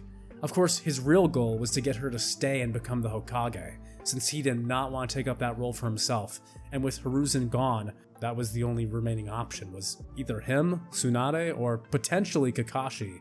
But at his age, Jiraiya wasn't sure if the village council would be able to go with Kakashi as the next Hokage. And so, he'd once again try and follow through on this plan of making Tsunade the 5th Hokage. Tsunade arriving would be hiccuping. Naruto standing outside waiting for their arrival, he'd say that he saw them coming, wondering who this was, sensing their large chakra signature. You're that guy who was standing outside the baths earlier about a month ago, weren't you? Jiraiya would flinch. What? What is he talking about? Tsunade, I don't know this guy. He'd look at Naruto, giving him a dirty look. Don't talk to me, kid. With Naruto shrugging his shoulders, he'd let them know that the Hokage's office has been temporarily moved, pulling them in the other direction. He wouldn't even engage with Tsunade, unlike the original, since this Naruto doesn't necessarily care about becoming a Kage or getting recognition necessarily. Anyway, with Naruto sending them on their way, it was time for more missions, and the following months would pass rather quickly. With little to no news of anything else occurring, time would seemingly go smoothly. That is, until Naruto, while they were on a mission, would run into someone he would somewhat recognize, or well, his chakra. It would be Utakata. For those who don't know who this is, he's like the 5-tails Jinchuriki, and there's some filler in the original Naruto that was made where he basically runs into him on a mission. I'm just shifting that to now before the time skip. With Naruto and Team 7 now on this mission, delivering a message between the Land of Fire and the Land of Stone, they'd eventually run into Utakata, the 5-tails Jinchuriki. Naruto, with his Sharingan now almost perfected at the 3 Tomoe stage, would clearly recognize the chakra signature. This is the same type of chakra as the 9-tails. A tailed beast, huh? Naruto only felt it was right to warn them about those guys with the red cloak and the black cloak with the red clouds on it. Hey, you! Utakata would turn, the bubbles he'd been making near the river now stopping as he turns his eyes toward the shinobi. Damn it. I'm not going back. Wait, what? No, I wasn't. At this moment, we get a small sparring scene where Sasuke would use his Mangekyo, trying to use Susanoo to grab Utakata. We get the melting release style from the 5-tails, melting his Susanoo and causing Sasuke to get even more enraged. Damn it! His vision would blur slightly. As Sasuke would throw another punch with the Susanoo, it would be easily blocked by Utakata using his slug-like tentacles. Naruto would hold his palm up saying, wait, we're not here to... Kakashi would say it's too late for that, as Sakura, Kakashi, and Naruto would get into battle, with Naruto now apprehending the 5-tails and doing basically his best not to hurt him. He'd eventually take him down and pacify him, explaining he just wanted to warn him, saying that there's some chakra on him that he recognized, explaining that there's these guys with black cloaks and red clouds who were trying to hunt down those with the tailed beasts. Utakata would be concerned. Are you serious? How is this possible? How do you know about this? This is where we get Naruto unintentionally explaining that he had ran into Kisame and Itachi a few months ago. At the moment Itachi is spoken, Naruto would realize his mistake, as Sasuke would snap. You saw Itachi? When? When did this happen, Naruto? Naruto would return Samehada to his back, with the sword wiggling, feeling the unease in Naruto and his emotions. Sasuke, no, it wasn't. At this point, we get a bit of contention between Naruto and Sasuke, where Sasuke asks, How is it possible? You think that I wouldn't want to know about the man who killed my entire clan, and you just happened to run into him and say nothing to me? I thought we were...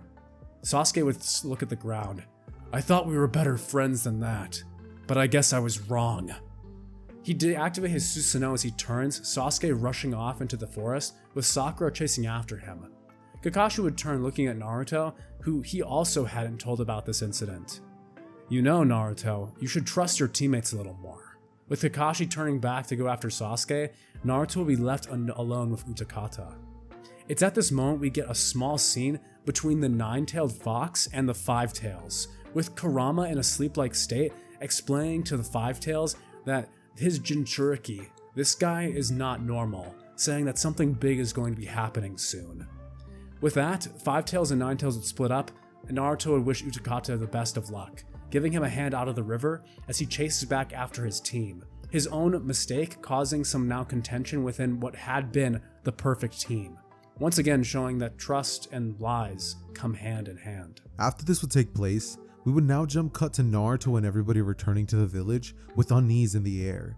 Naruto would be told by Kakashi that they're going to be needing to clear the air up if they're going to want to continue going on missions, and he would tell him that he royally messed up. Sasuke only left, but not because he was throwing a tantrum, but because if he didn't, he was going to hurt Naruto.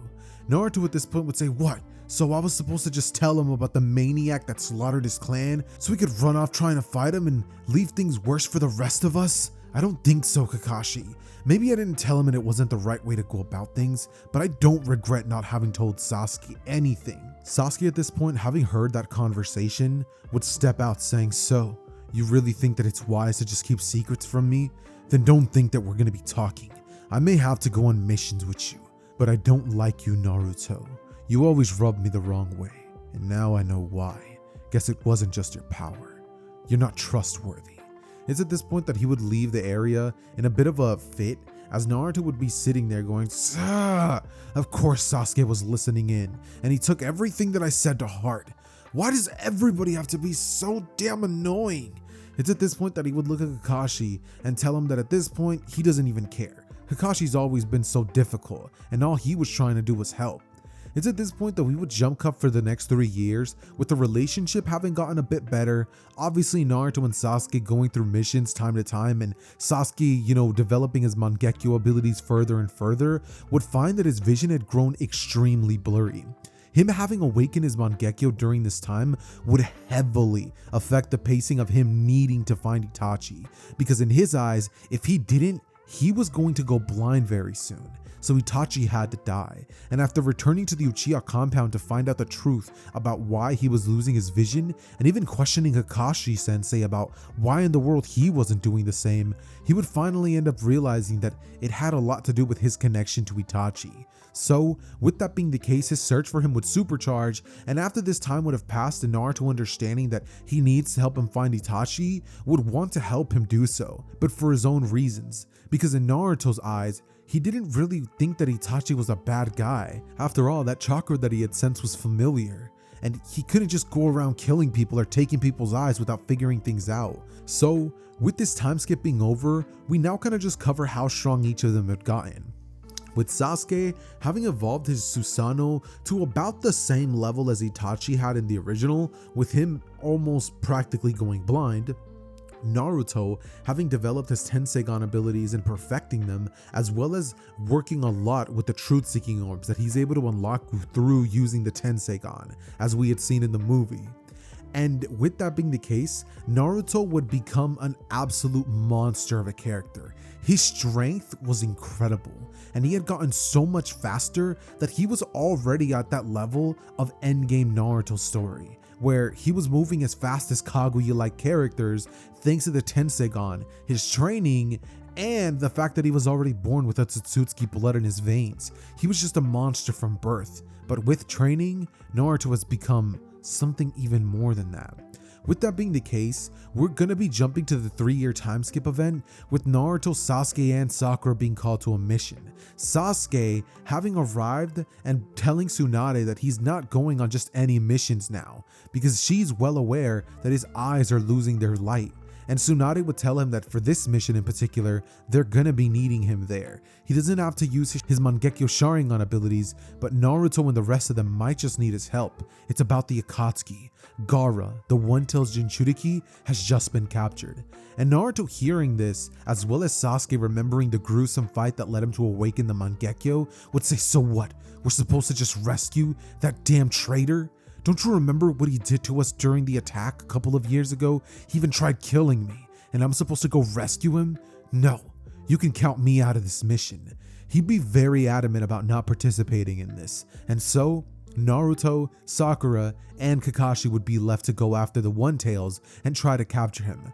Meanwhile this would be happening, Sasuke would receive a crow with a letter in it, and it would be from Itachi. And so while Naruto, Sakura, and Kakashi would be on their search for Gaara mission, we would have them eventually arriving to the Sand Village, where Sakura, using her medical ninjutsu, would heal Kankuro before then finding their actual lair and discovering the Akatsuki's whereabouts. Once Deidara uses his clay bird in an attempt to escape, we would see Naruto close and open his eyes as a Tensegon aura would envelop him and a truth-seeking orb would destroy the clay bird, leaving nothingness behind. Deidara, falling to the ground now plummeting, would crash into the dirt as Naruto would be right next to him in that same vein, and there would be 6 truth-seeking orbs surrounding Deidara, Naruto telling him to tell him everything he has on the Akatsuki or he could go ahead and die. And Deidara, looking to Naruto, would simply tell him to go to hell, that art is an explosion. And at the first sight of movement that Naruto would see, after years and years of having gone on a multitude of missions, not focusing on Sasuke and having more time to discover what the shinobi world was like, he would have grown more mature and way more calculated. Knowing that he couldn't even give the enemy an opportunity to strike, Naruto would instantly kill Deidara, his body turning to ash. As Naruto would go back to the direction of Kakashi, Sakura, and Lady Chiyo, he would find that Sakura, with the help of Kakashi this time, would have had a much easier time destroying Sasori, his heart being punctured, with them not finding out this time around about Sasori and Kabuto's meetup, considering that in this timeline, there's no reason for them to try to seek that information out due to Sasuke still being in the village. There is some other information though that Sasori would reveal, with that truth being that the Akatsuki has discovered a new way, another method for them to achieve their ultimate goal, and that they won't be needing all of the tailed beasts to accomplish it. Finding an alternative path to power for their ultimate goal. He'd laugh, saying, "You're all going to fall. It's all over." As Sasori, his light would leave his eyes as his soul would pass on to the Pure Lands. With that, Naruto would be concerned, wondering what this plan involving the tailed beasts could encompass, remembering now more of the clarity behind these memories, his thoughts having cleared up over the past couple of years, especially since meeting the Five Tails and those chakras colliding. Naruto would remember something important, but he couldn't put his finger on it. He looked down at his own hand, staring at the palm of it as he remembers that there used to be something there, something that he needed, but the memory wouldn't come to him, and he didn't know if it was going to be too late or not. With Team 7 returning from the land of wind, taking back the Kazekage even though the One-Tails had been taken, Naruto, Kakashi, and Sakura would return back to find that Sasuke was gone. The letter that Sasuke had been sent from Itachi indicating him to come alone to the Uchiha compound, where Itachi had plans of his own. You see, in the years since the time skip occurred, it wasn't just Sasuke whose eyes had begun to dull. No, Itachi's eyes also had begun to have this same very issue. But in those same years, something else had happened. His own love for his brother had begun to corrode.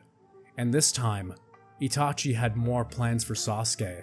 The same plan that Sasuke in the original had envisioned for himself, that Itachi had only summoned him there as a replacement to perfect his Mangekyo and attain the eternal Mangekyo Sharingan. Itachi would laugh when Sasuke arrives, telling Kisame to wait outside and come in only if he's called for. With Itachi sitting menacingly upon the throne, even Sasuke could notice that something's changed about his brother. Itachi, you bastard.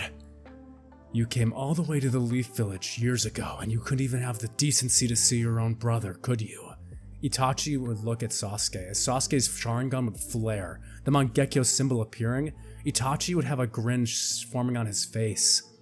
Sasuke, I'm so glad to see you. It had begun to become meaningless. I thought I was getting stronger and stronger. The hatred I felt back then having grown even more since I finally took out our parents. And that entire damn clan. But Sasuke, I was wrong. I was wrong to spare you. That's what I thought. That's the reason I didn't come to see you. Because I knew if I did that I would have had to take you out then and there. And even I didn't feel like slaughtering more children than I already have.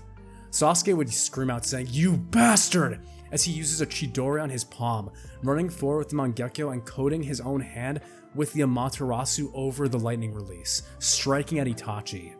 Itachi would turn into crows, vanishing as he appears behind Sasuke, now stabbing through Sasuke's arm with a kunai and slashing upward, causing blood to fall. I could have taken you down in 3 ways just there, but I figured I'd see what you've got. Itachi would then turn, his eyes also engulfing the Mangekyo, as the two matching brothers' eyes would turn to each other, engulfing each other in a battle of genjutsu and flames, as Itachi and Sasuke would say at the exact same time, "Amaterasu!" With the two black flames appearing, clashing with each other, the building of the Uchiha compound would begin to be going up in smoke, black flames engulfing everything and melting the surrounding area. Even Kisame would have to move away, saying, "It's getting really damn hot in here. Damn, Itachi." At this point, Naruto, Sakura, and Kakashi would have tried to figure out where Sasuke had gone. It was up to Naruto. No one knew anything, and he had to use his eyes, his dojutsu, using the Tenseigan and his enhanced vision to look as far as he can, flying up into the air and looking for Sasuke's chakra. But what he'd find would be something that caused his heart to sink. Over 150 miles away, he'd see it, the Uchiha compound engulfed in black chakra, the flames of the Amaterasu burning through a sunspot in his vision. He turned down looking at Kakashi and Sakura saying, "If I wait for you, there's no way I can get there in time." He'd tell them to just wait, as he'd then speed back up into the air using Tenseigan and his gravity manipulation jutsu to move as fast as he possibly can. But as he arrives, he'd see a man with black hair standing, and at his feet, another one. His black hair now covered in a pool of blood, as empty sockets would fill his eyes. He'd have a look of shock and horror on his face before his breath had left him. Naruto would feel his chest stop, his heartbeat silencing, as in his heart he knew it was over. He'd look up to see the man with his black and red cloak, Itachi Uchiha, standing there. As his eyes would turn, completely revived, having absorbed Sasuke's eyes, he'd grin, finally losing it. "I've done it! I've absorbed the eternal Mangekyo!" And just like that, the Nine-Tails Jinchuriki appears as well. I'm so glad I took that man's offer. We'd see a flashback to 3 years ago, after having encountered Naruto Otsutsuki. With Itachi and Kisame returning back to the Akatsuki, their report would have caught the interest of a very special being, Black Zetsu. Zetsu would have begun to speak to Itachi. Encompassing him into the plan with Obito, Obito would tell Itachi the truth, saying that that boy, the Nine-Tails Jinchuriki, is not what he appears to be. He's a member of the original clan that caused shinobi in this world, and his power will allow us to attain our ultimate dream, to attain happiness and power beyond imagination. And this Itachi, this one who craved power, would admire that. When I couldn't defeat you, when I fled from you years ago, I thought it was because I recognized you as someone worthy of respect, but no. just as I've taken him down my own younger brother Sasuke, raised as a sow to be harvested for my power. I've allowed you to mature and grow too, Nine-Tails brat.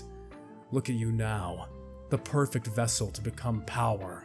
Power for our ultimate plan of the Getomatsu statue. Itachi had lost it. Something had snapped inside him, and something completely different. This name, the Getomatsu statue, would cause Naruto to flinch. What's with that name? What is that? What is that statue? He'd yell out to Itachi, what is it? This causing panic inside him. Naruto had never felt this much panic since he had awakened the Sharingan against Orochimaru. Something about this name caused him to feel shivers, as if though, for the first time, something or someone might be able to appear that could supersede his power. Itachi would laugh as Obito would appear, asking if it's done. Gazing down, the man in the orange mask would laugh, saying that Itachi truly has joined his side. Excellent. He grabbed the man, Itachi and Kisame, and vanished into Kamui. Naruto would scream out, "No!" as he throws a truth-seeking orb into a spiked rod, trying to impale the teleportation jutsu. But the Kamui would phase through it. With the truth-seeking orb missing and being unable to damage the Obito with his Kamui, the three Akatsuki members would escape, as Naruto would run forward to cradle Sasuke. Sasuke! His eyes would be black voids. His heartbeat silenced. Rain would begin to fall in the Uchiha compound. As Naruto would grimace. I can't believe it. How did this happen? This is too cruel. Sasuke would remain lifeless as Naruto would pick him up and return back to the Leaf Village. Sakura, Kakashi, no one could know what to think, as the village would mourn one of their most valued Jonin and members who had grown up with them, having attained power and strength and become a role model. Sasuke Uchiha, a genius, had passed. And with this ending, the official arc of the Akatsuki would begin, as we now begin to see the scene where Kamui had taken Itachi and Kisame, where a man with purple eyes would be standing. Itachi would grit his teeth. It's you. I would rather not see your face, you know. Pain would narrow his eyes. You know, if it was up to me, Itachi, I wouldn't have to work with you either. It's such a shame, isn't it, that our ideals are complete opposites. It's at this point that we could see fiery tension building between Itachi and Nagato, the two of them not really understanding what they have against each other, but each of them have opposing philosophies. Itachi thinking that the true nature of their plan is to awaken the infinite Tsukiyomi, having been filled in by Black Zetsu. That's his goal. That's what he's aiming for, a perfect world, where all of the events of his life had been taken back, which is why Itachi was willing to kill Sasuke, because in his mind, Sasuke will be back, but in the infinite Tsukiyomi world, the world that had betrayed his body will be no more, and he'll live in utter full bliss. Sasuke will be happy, he'd be thinking. But Nagato, he would still be thinking that all they're going to be doing is using the Ten Tails in order to essentially strong-arm the other villages into world peace. With that said, we would see Obito with a smile underneath his mask, as he would tell the two of them that in due time, their plans will come to fruition. However, with that being the case, we're now able to jump back into the perspective of Naruto, as the village would hold a funeral for Sasuke. Naruto gritting his teeth as tears would be flowing from his eyes, looking at Sasuke's grave thinking, damn it Sasuke, if only you had come with us, you wouldn't be in that box right now. But don't worry, I'll make sure that everybody pays for what they did to you. I never valued you when you were around and I thought you were bratty, but I'm really gonna miss you, Sasuke. It's at this point that tears would hit the ground, as we would see Naruto staring up at the moonlit sky. We would see Naruto looking up at the full moon, with him thinking that there's something up there for him, there's something there calling to him, but he's still not sure what it could be. Naruto knows this whole time that if he truly wanted to, he really could fly to it, but what's the point? All he's going off of would be based off of some hinge that he has in the back of his mind. And so, Naruto would have remained in the village, biding his time and waiting for the next opportunity to see Akatsuki members.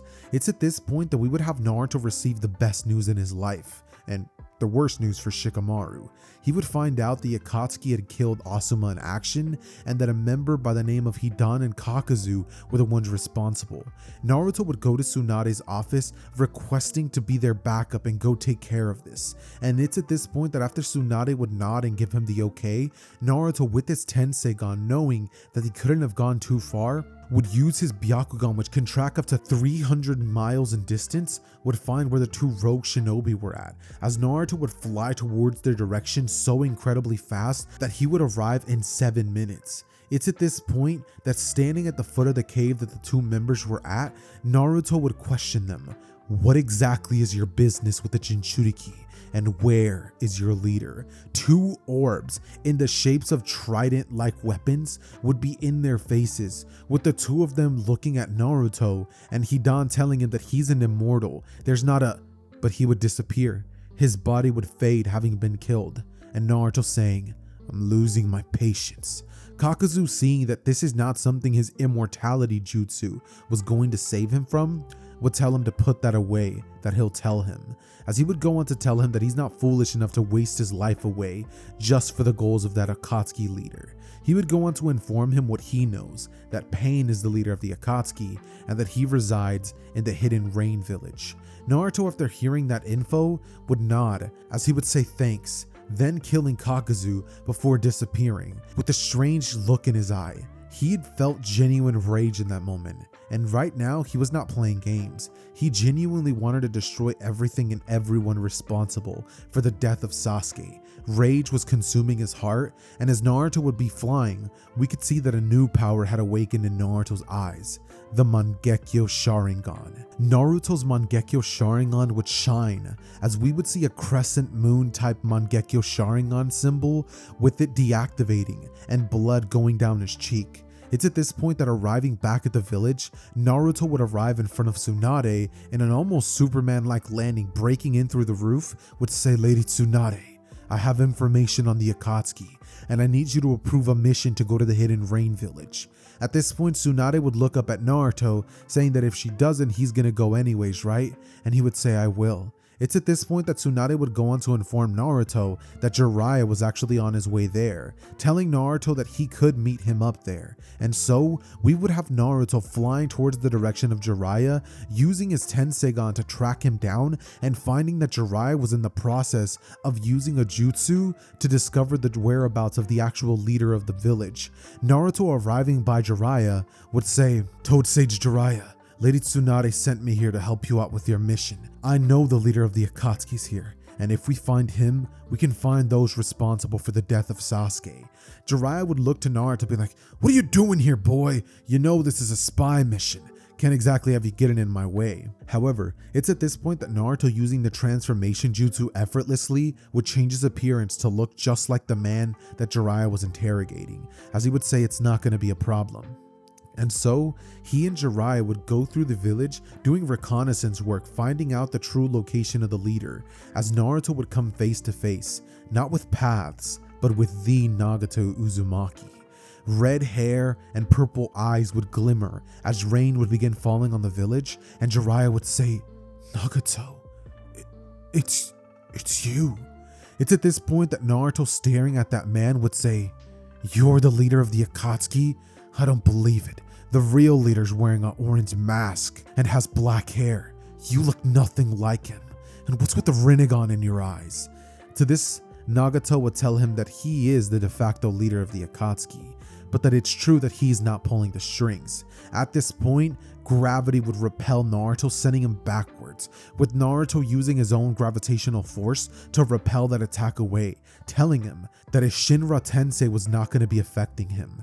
Naruto would then fly towards the direction of Nagato, as truth-seeking orbs coming behind Naruto would rush towards him. Naruto, having preferred this jutsu over all of this time, due to the ease of them, they were able to practically defeat anybody so long as Naruto could cause them to even make contact. And with this being one of the most powerful jutsus in Naruto, it's no wonder why Naruto uses these so much.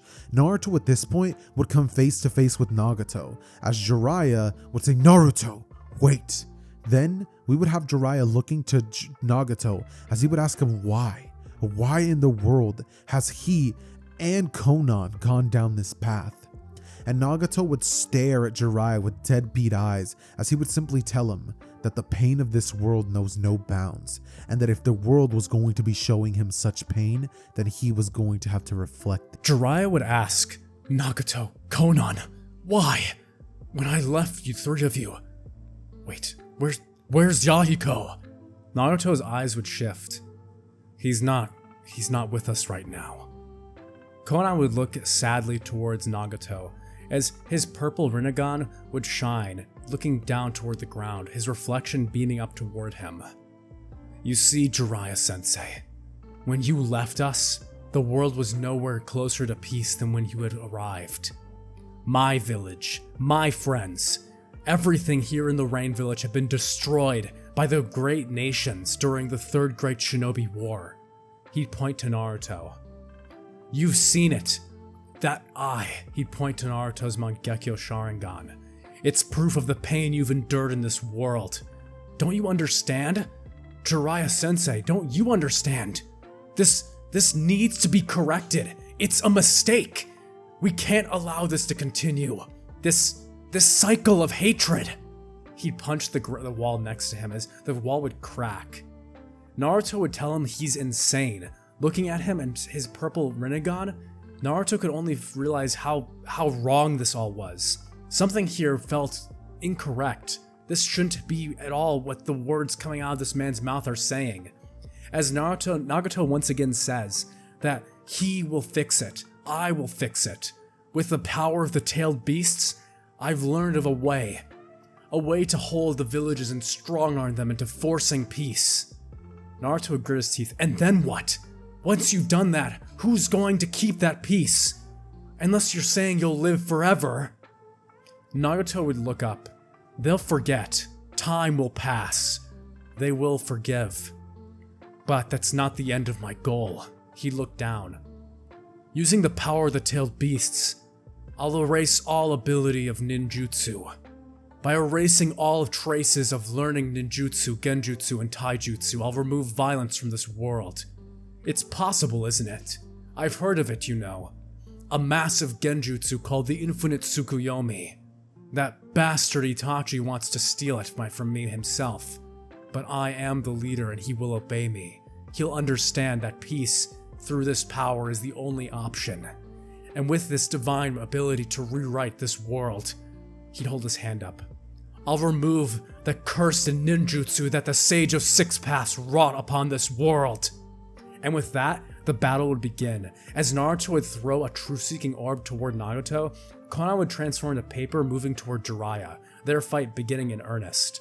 As Naruto's truth-seeking orb is about to strike Nagato, we hear the sound of metal clashing with the black rod, as an Uzumaki chain would form from him. The Uzumaki chakra chains wrapping around the black rod and throwing it into the wind, the rod slamming into the building and returning back to its liquid-like state. Naruto would look at it. This jutsu. Even Naruto was having a hard time understanding how it could be done.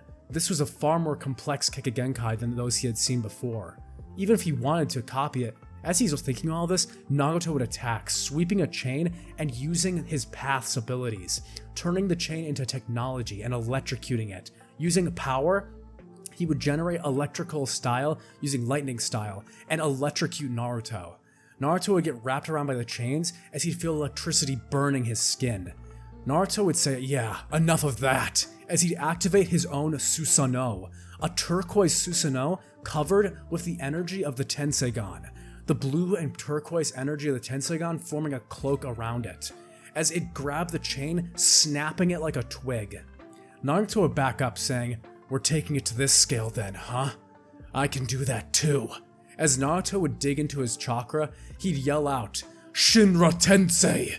Using a large gravitational jutsu and attacking Naruto. Naruto would yell out again saying, it's not gonna work! As he'd hold up his weapon. A scimitar, a curved blade. As he'd swipe down toward the jutsu, the gravity from this attack would form into a single strike. For those of you who've seen Black Clover, There's a character named Yami Sukihiro who can bend darkness into a solid blade that cuts through dimensions. Basically what Naruto is doing with his Susanoo is his weapon can condense gravity to the point where he's creating a pressurized blade that can cut through pretty much anything. So he severs through the Shinra Tensei, striking Nagato. But for some reason, Naruto began healing. His healing factor way higher than what we remember seeing from the original series. As Naruto would get pissed, he'd say, "Fine, I'll use my full strength." As he'd roar, his power would emerge, turning golden, as we'd see a massive avatar. This being the avatar of Asura that we saw during the battle between Asura and Indra in the memories from Naruto Shippuden.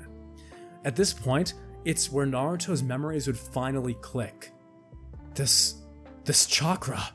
He'd see Itachi and Nagato in his mind. I recognized them. But Ashura's avatar would slam his Susanoo, sending him flying as Naruto would go crashing into a building, causing rain and concrete to fly. The shinobi in the village would scream, saying that their god has been attacked, as they bow toward Nagato and Konan with her wings, their angel and god respectively. Jiraiya and Konan's fight would be getting more intense, as Konan's using paper bombs to attack Jiraiya. He'd be trying his best to talk them down. "Konan, Nagato, this doesn't have to be like this. I understand.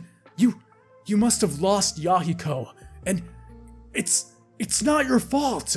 Jiraiya would be trying to survive, fighting off Konan as he'd call Ma and Pa, realizing that to hold off Nagato and Konan and not allow anyone to hurt each other, still believing he has a chance of saving them, he'd try to enter Imperfect Sage mode. But he'd be too slow, as a chain from Nagato's Uzumaki chakra chains would fly, wrapping around his neck, pulling him up into the air as he'd begin to choke from the asphyxiation. Naruto would appear, slicing the chain with his scimitar, as he then uses truth-seeking orbs, covering his Susanoo weapon and throwing another slash toward Nagato. "Damn it! I know I can't kill him, but I need to figure out why. Something's wrong."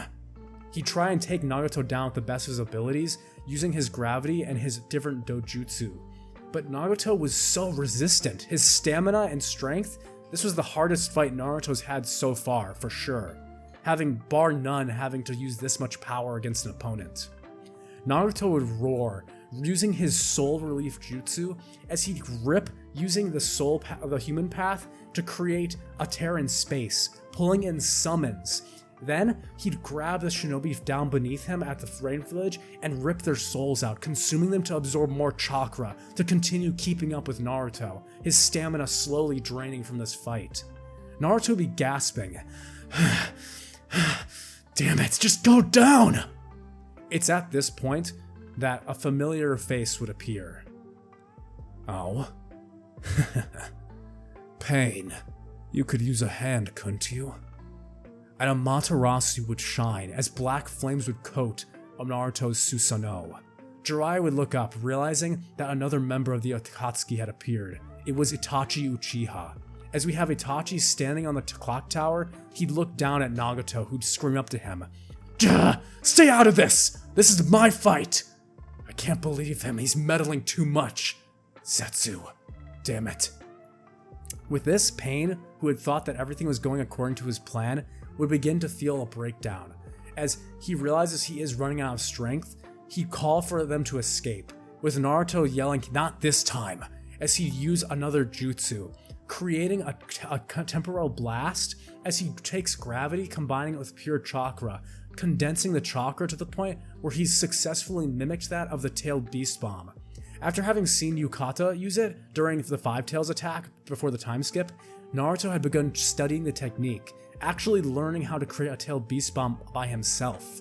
Using the tailed beast bomb, he blasted toward the Ashura and Indra reincarnations of Itachi and Nagato. It's at this point that the tailed beast bomb would get closer and closer, and we would see Obito using his Kamui to disappear, as Itachi, with his perfect Susanoo thanks to the eternal Mangekyo Sharingan active, would use his blade to cut the blast in half, the other half going towards the direction of Nagato, as extending both hands out, he would absorb the jutsu. In this moment, both of them would look at each other, as Naruto staring at the two of them and seeing that they had absorbed absorbed everything, would scream out, "Enough!" Then channeling his full power, Naruto would speed blitz towards the direction of the two of them, about to land a decisive blow, when suddenly, then with Naruto's power at its maximum output, as he would stare at the two of them about to take each of them down, Naruto would ask, "Why are you making me do this?" The memories growing clearer and clearer by the second.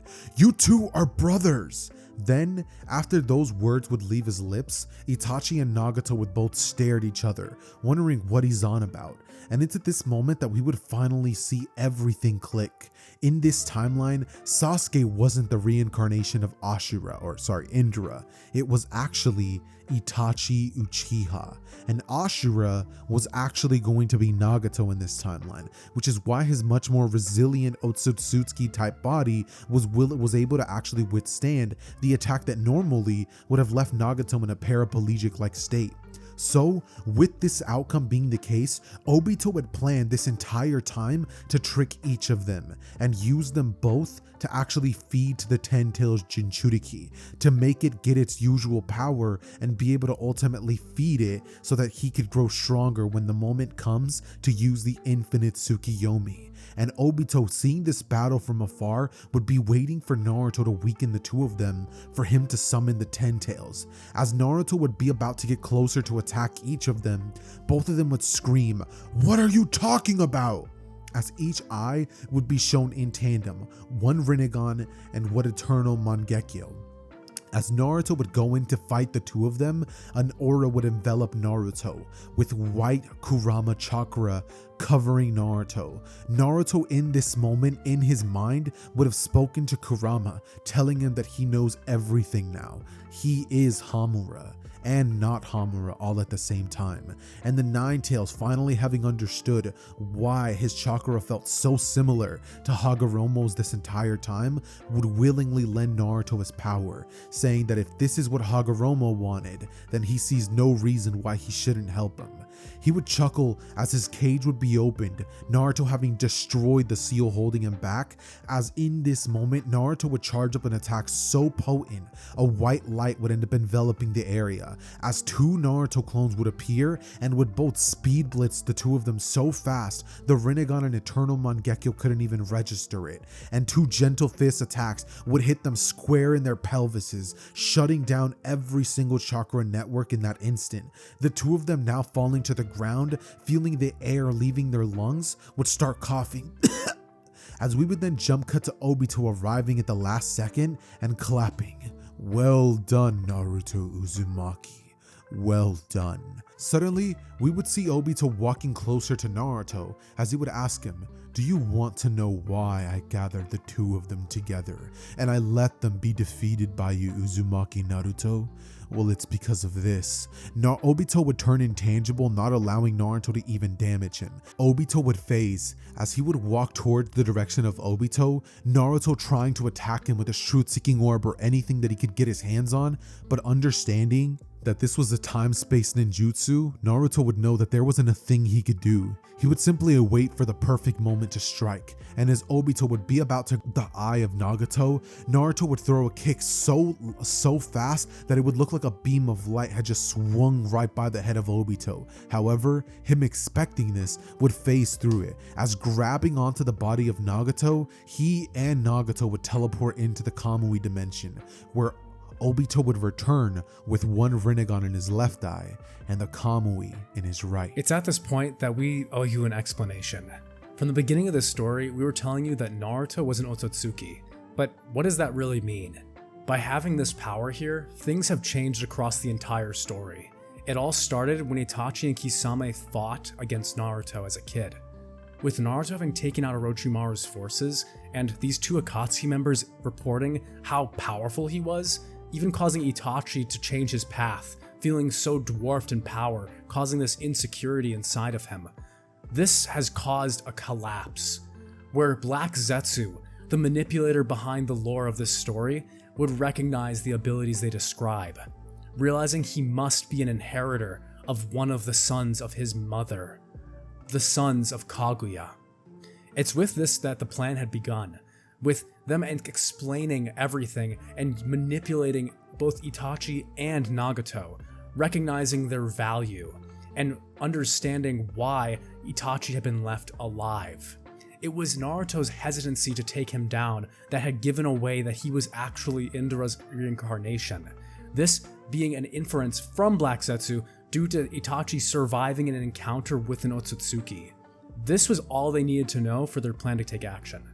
But even before this, hundreds and hundreds of years ago, before everything in this story took place, we see just a father and two boys, that being Indra and Asura as young children. And next to them would be their father, Hagoromo.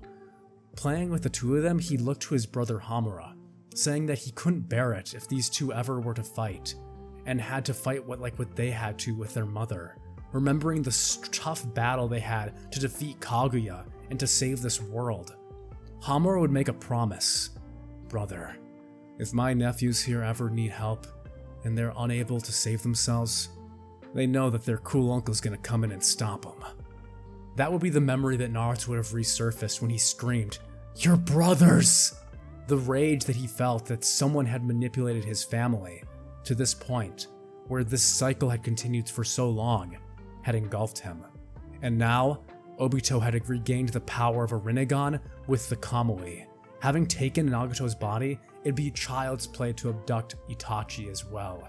With both of them being taken into the path of the Kamui dimension, Naruto would be in complete frazzle and just an emotional turmoil, realizing as these memories had resurfaced that he had failed. He hadn't been there for them. They'd been out of his reach, and he had been chasing the wrong path all along.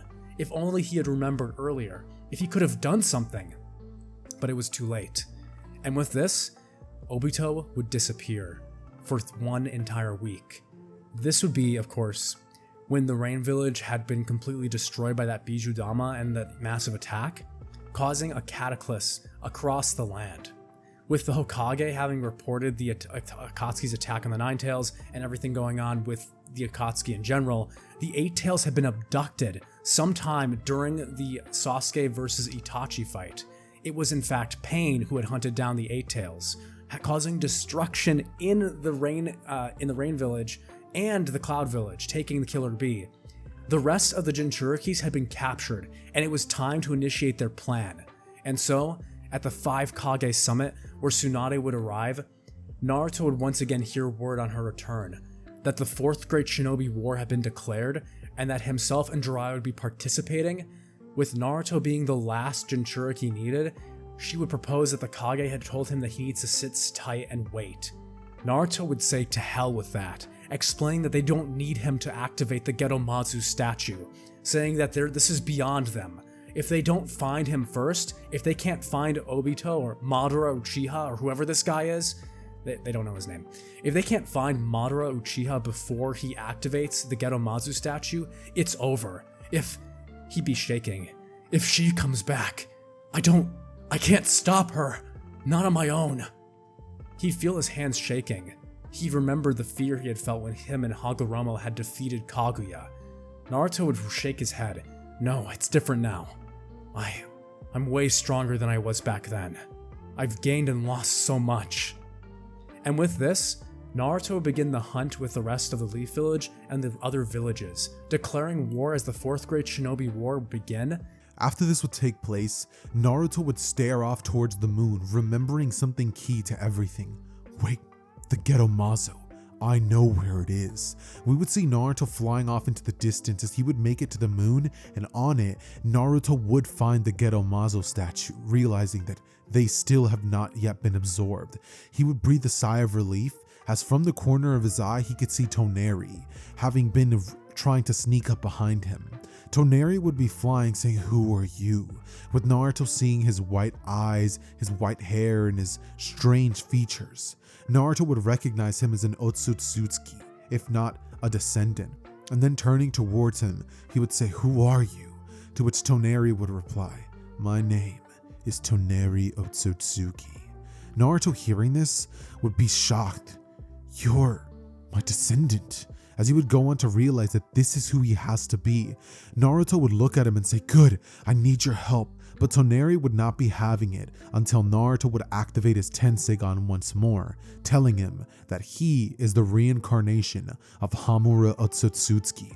And with Toneri seeing the Tenseigan in Naruto's eyes and the power, he would have no doubts in his mind. Falling to his knees, he would say, "I can't believe this.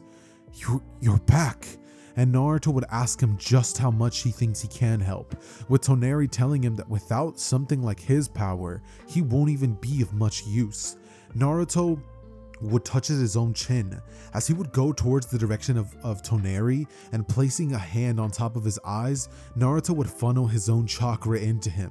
His Byakugan would awaken to that of the Tenseigan, Toneri awakening the power and staring back at Naruto saying, "It must be true.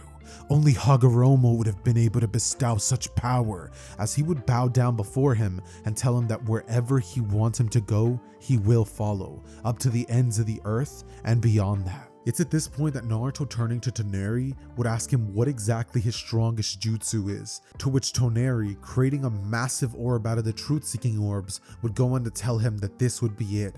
Naruto would smile before then creating his most massive attack that he could possibly use, and then sending the Geto Mazo into the moon or out of the stratosphere by using his Kurama chakra, which would be coated in white Otsutsuki-like light, would toss it into the air as two massive truth-seeking orbs with the power of each of them would go and try to obliterate it. However, once it would make contact, Naruto would see that the Geto Mazo statue would be intact.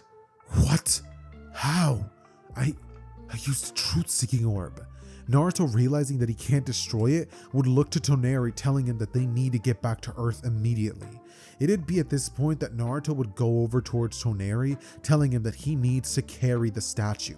And so, Toneri, using his chakra, would grab it with chakra-like tendrils flying back down to the earth. Naruto and Toneri both now searching for Obito.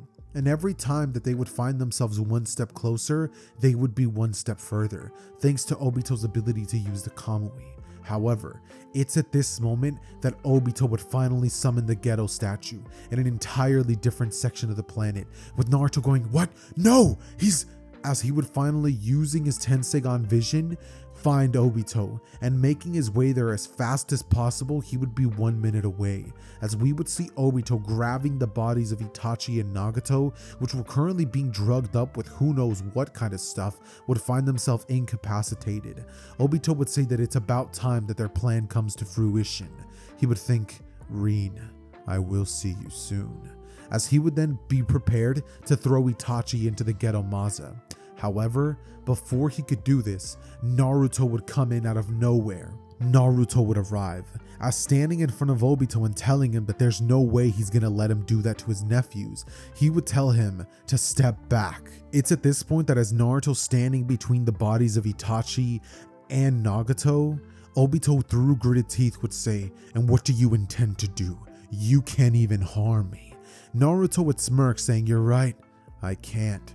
As Obito, thinking that he had outsmarted Naruto, about to take the bodies of Itachi and Nagato back into the Kamui dimension, Naruto would smirk, as Obito, arriving there with Itachi's body, would suddenly then be punched in the face. Toneri Otsutsuki had landed a blow. Obito looking up to see Naruto, as he would say, "What? Who are?" being punched in the stomach, as Obito, now phasing back into the real world, would realize what had happened. His eyes being shocked, with them being wide open, Naruto would say, "It's a bit too late for you to escape now. Checkmate." Naruto, having realized that Kakashi and his eyes were both linked after having experienced Kakashi's Mangekyo Sharingan abilities over those 3 years, and realizing that their functions was eerily similar. Obito, now on the ground powerless before Naruto to do anything, would ask, How did you know?" As Naruto would say, I've been working with a bit of a lame shinobi over the past couple of years, thinking to Kakashi. As Naruto would say, not so lame anymore, sensei, as he would then go on to pretty much look at Obito and tell him that his time was over. A truth-seeking orb would then obliterate his body, just like Kaguya would have done. As Naruto walking over to the bodies of Itachi and Nagato, he would place chakra through their bodies, funneling so much of it that their real chakra natures would awaken. Suddenly, an orange and purple light would engulf from the two of them, as they would both wake up in a sweat, and Naruto smiling over them would suddenly almost look like Hamura Otsutsuki. Naruto would say, "I'm glad to have you back," as he would look up at the sky, thinking, "I did it, brother." And that, ladies and gentlemen, is going to be wrapping up What If Naruto Was an Otsutsuki. Now, I know that today's story was a little bit of a different one than you guys were expecting. I'm pretty sure most of you guys just thought Naruto was just going to be incredibly busted and there was going to be no plot to the story. But the more that I talked to Weeb, the more the dude was cooking. Weeb, explain to them what happened. Yeah, we were vibing and we were trying to think of how it would make sense for either of the siblings from Kaguya's sons to be reincarnated. We didn't want to do Sage of Six Paths because that's been done a million times. And we didn't want to make it obvious that it was Hamura, which for some of you guys, maybe you did know it was him from the beginning, but we wanted to make the point of it that there was a reason he came back. That's why we had Sasuke kind of play a scapegoat as Indra's reincarnation here, giving the plot away that he had actually come to end the cycle of hatred, with Hamura coming to complete what his brother had started and save his nephews. Kind of once again showing that destiny can be changed. I think it's pretty cool because we have Hamura, who had left behind Earth, being the one to actually inevitably save it, especially since we don't get a ton of his character from the actual show, and he's such an important character as an Otsutsuki too. We hope you guys enjoyed the story, even if it's not exactly the space pirate that you were expecting. Hey, he's still from space though, so there is that. He's still from space, yeah. Honestly, this story could not have been more different than what I was thinking of doing when I had the thumbnail made, but overall, I'm pretty happy with it just because it's a different take on What If Naruto Was an Otsutsuki. And I don't feel like what we did here was just a direct copy and paste of fanfics or even what Anime X, the absolute legend, did a long time ago. It was so different and I loved every second of it. Weeb absolutely cooked. The dude practically talked more than I did during this story, and that's with good reason. Because he was going insane. I was just taking over the normal plot points of Naruto, but he's the one that comes up with these crazy plot points that are always in my stories. That's what you can blame me if you don't like something. Xehther, you can just say it was my idea. Yeah, pretty much. If you guys don't like anything, just say Weeb sucks. Like, he's the one that came up with it. But yeah, no, like, please go check out Weeb's channel after you guys are done with this video. He has a ton of incredible videos on his channel, and we just recently did one together, which is What If Naruto Was Trapped in the Time Chamber. Go check out the full story version on his channel that's already out, and go check out What If Naruto Would Anti-Chakra, one of the best videos on the dude's channel. Oh my goodness. Yeah, that's been it for me. Weeb, you got anything to say to the people? Once again, thanks everyone. I hope you guys enjoyed the story, and I didn't tire you out with my voice since I did talk quite a bit. And I always appreciate you letting me hop on the channel, Xehther. It's always a pleasure, and I'll see you all next time. Ciao.